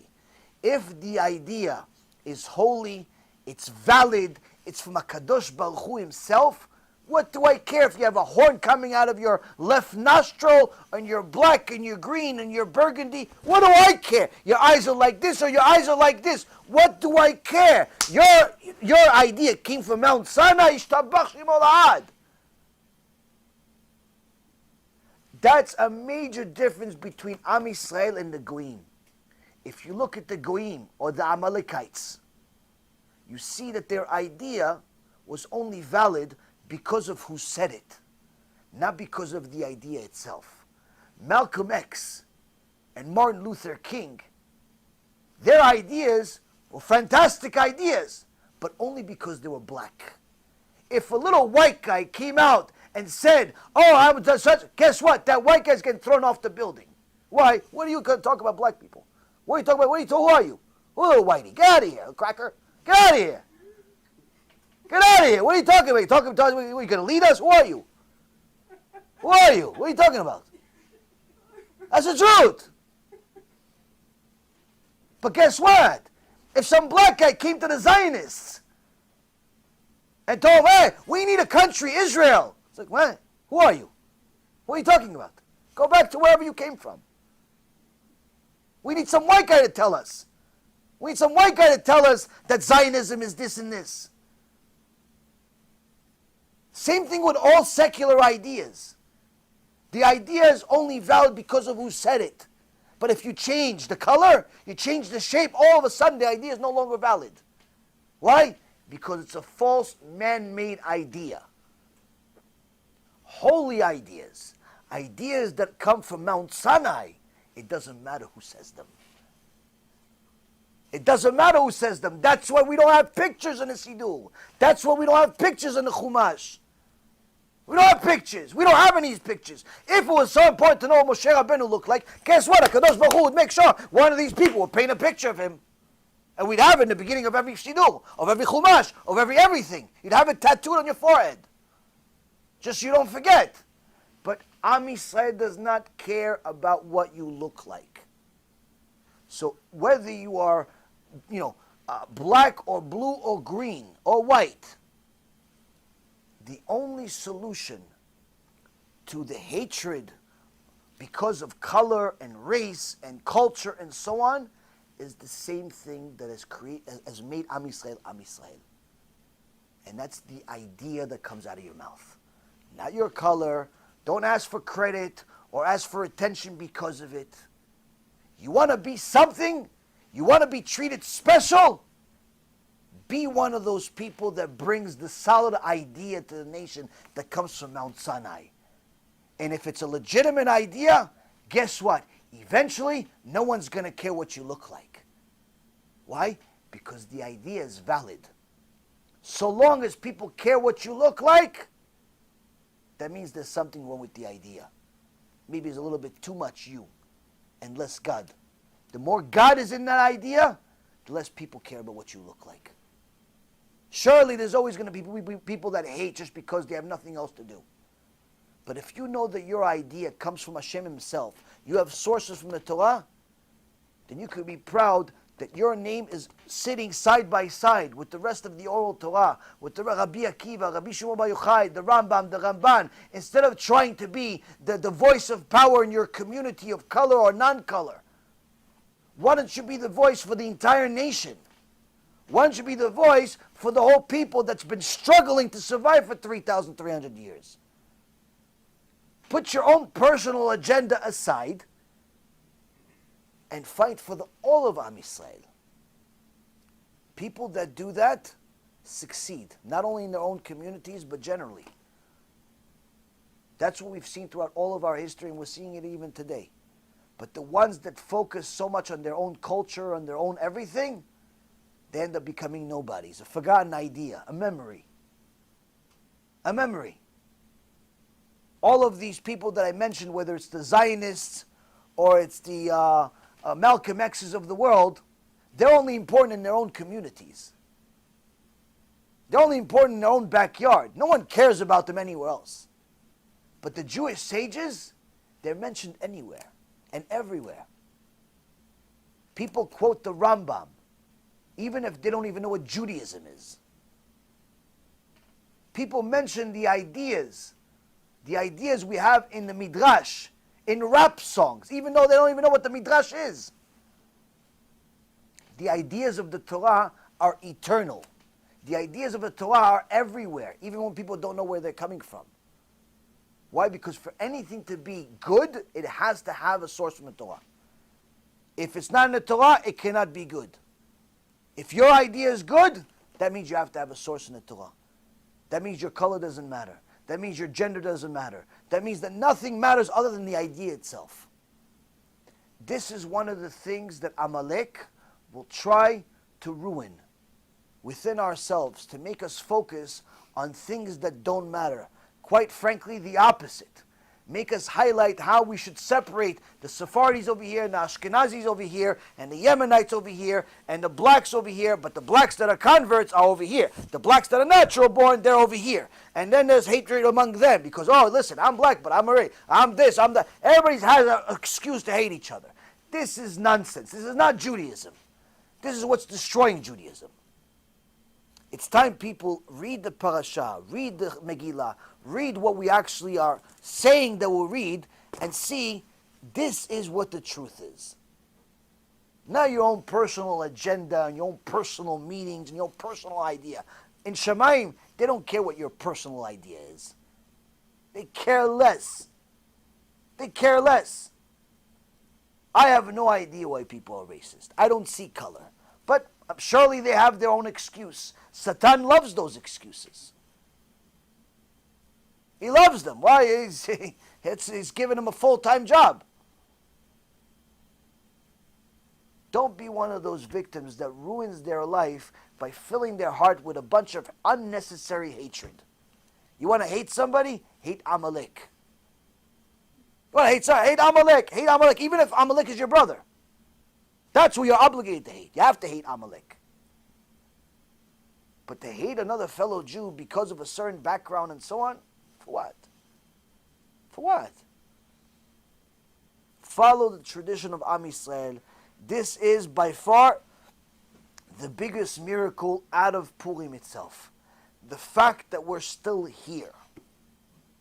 Despite our differences, despite our obstacles, despite sometimes our nonsensical hatred. That's really the biggest miracle of the entire story. The fact that we're still here and that Hashem is giving us another chance. Just like the Levana. Every month we get a new chance to look pretty. Every month we get another chance. Every month we get another chance. It looks really dark, but then Hashem gives us another chance. But Rabotai, you also have to remember that those chances eventually run out. When we do Chidush Levana, the prayer of the Levana, every month, we also sing during that prayer about David Melech Yisrael, Chai V'Kayam. What does David Melech Yisrael, Chai V'Kayam, have to do with the renewal of the moon? David Melech Yisrael is symbolic of the eventual end, the eventual culmination of this world. When the Mashiach comes, Mashiach ben David, that's going to be the last day when all of us run out of time. No more mitzvot, no more tshuva, no more chances to stop your racism and your prejudice and your dishonest business and lack of ethics. No more chances.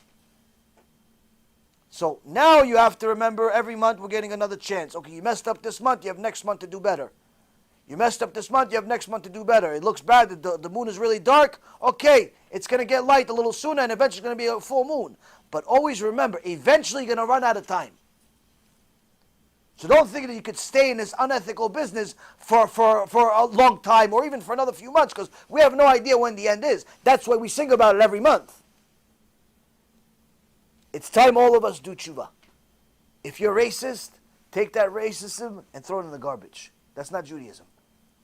Doesn't matter if the Sephardi guy hurts you or the Ashkenazi guy hurts you, or it doesn't. Even if they hate you, you're not allowed to hate them back. Even if they say, listen, we're not going to accept your kids because you're Sephardi, we're not going to accept you into our Ashkenazi yeshivot. You're still not allowed to hate them. They don't like you? Good, okay. They have their din in Shamayim. You're not allowed to hate them back. They're wrong. They're sinning. But they're not all of the Ashkenazi people. They're just a few people. Don't judge the entire people because of a few. Don't be like the Goyim that judge the entire nation of Am Yisrael just because they got taken advantage of by a few crooked Jews.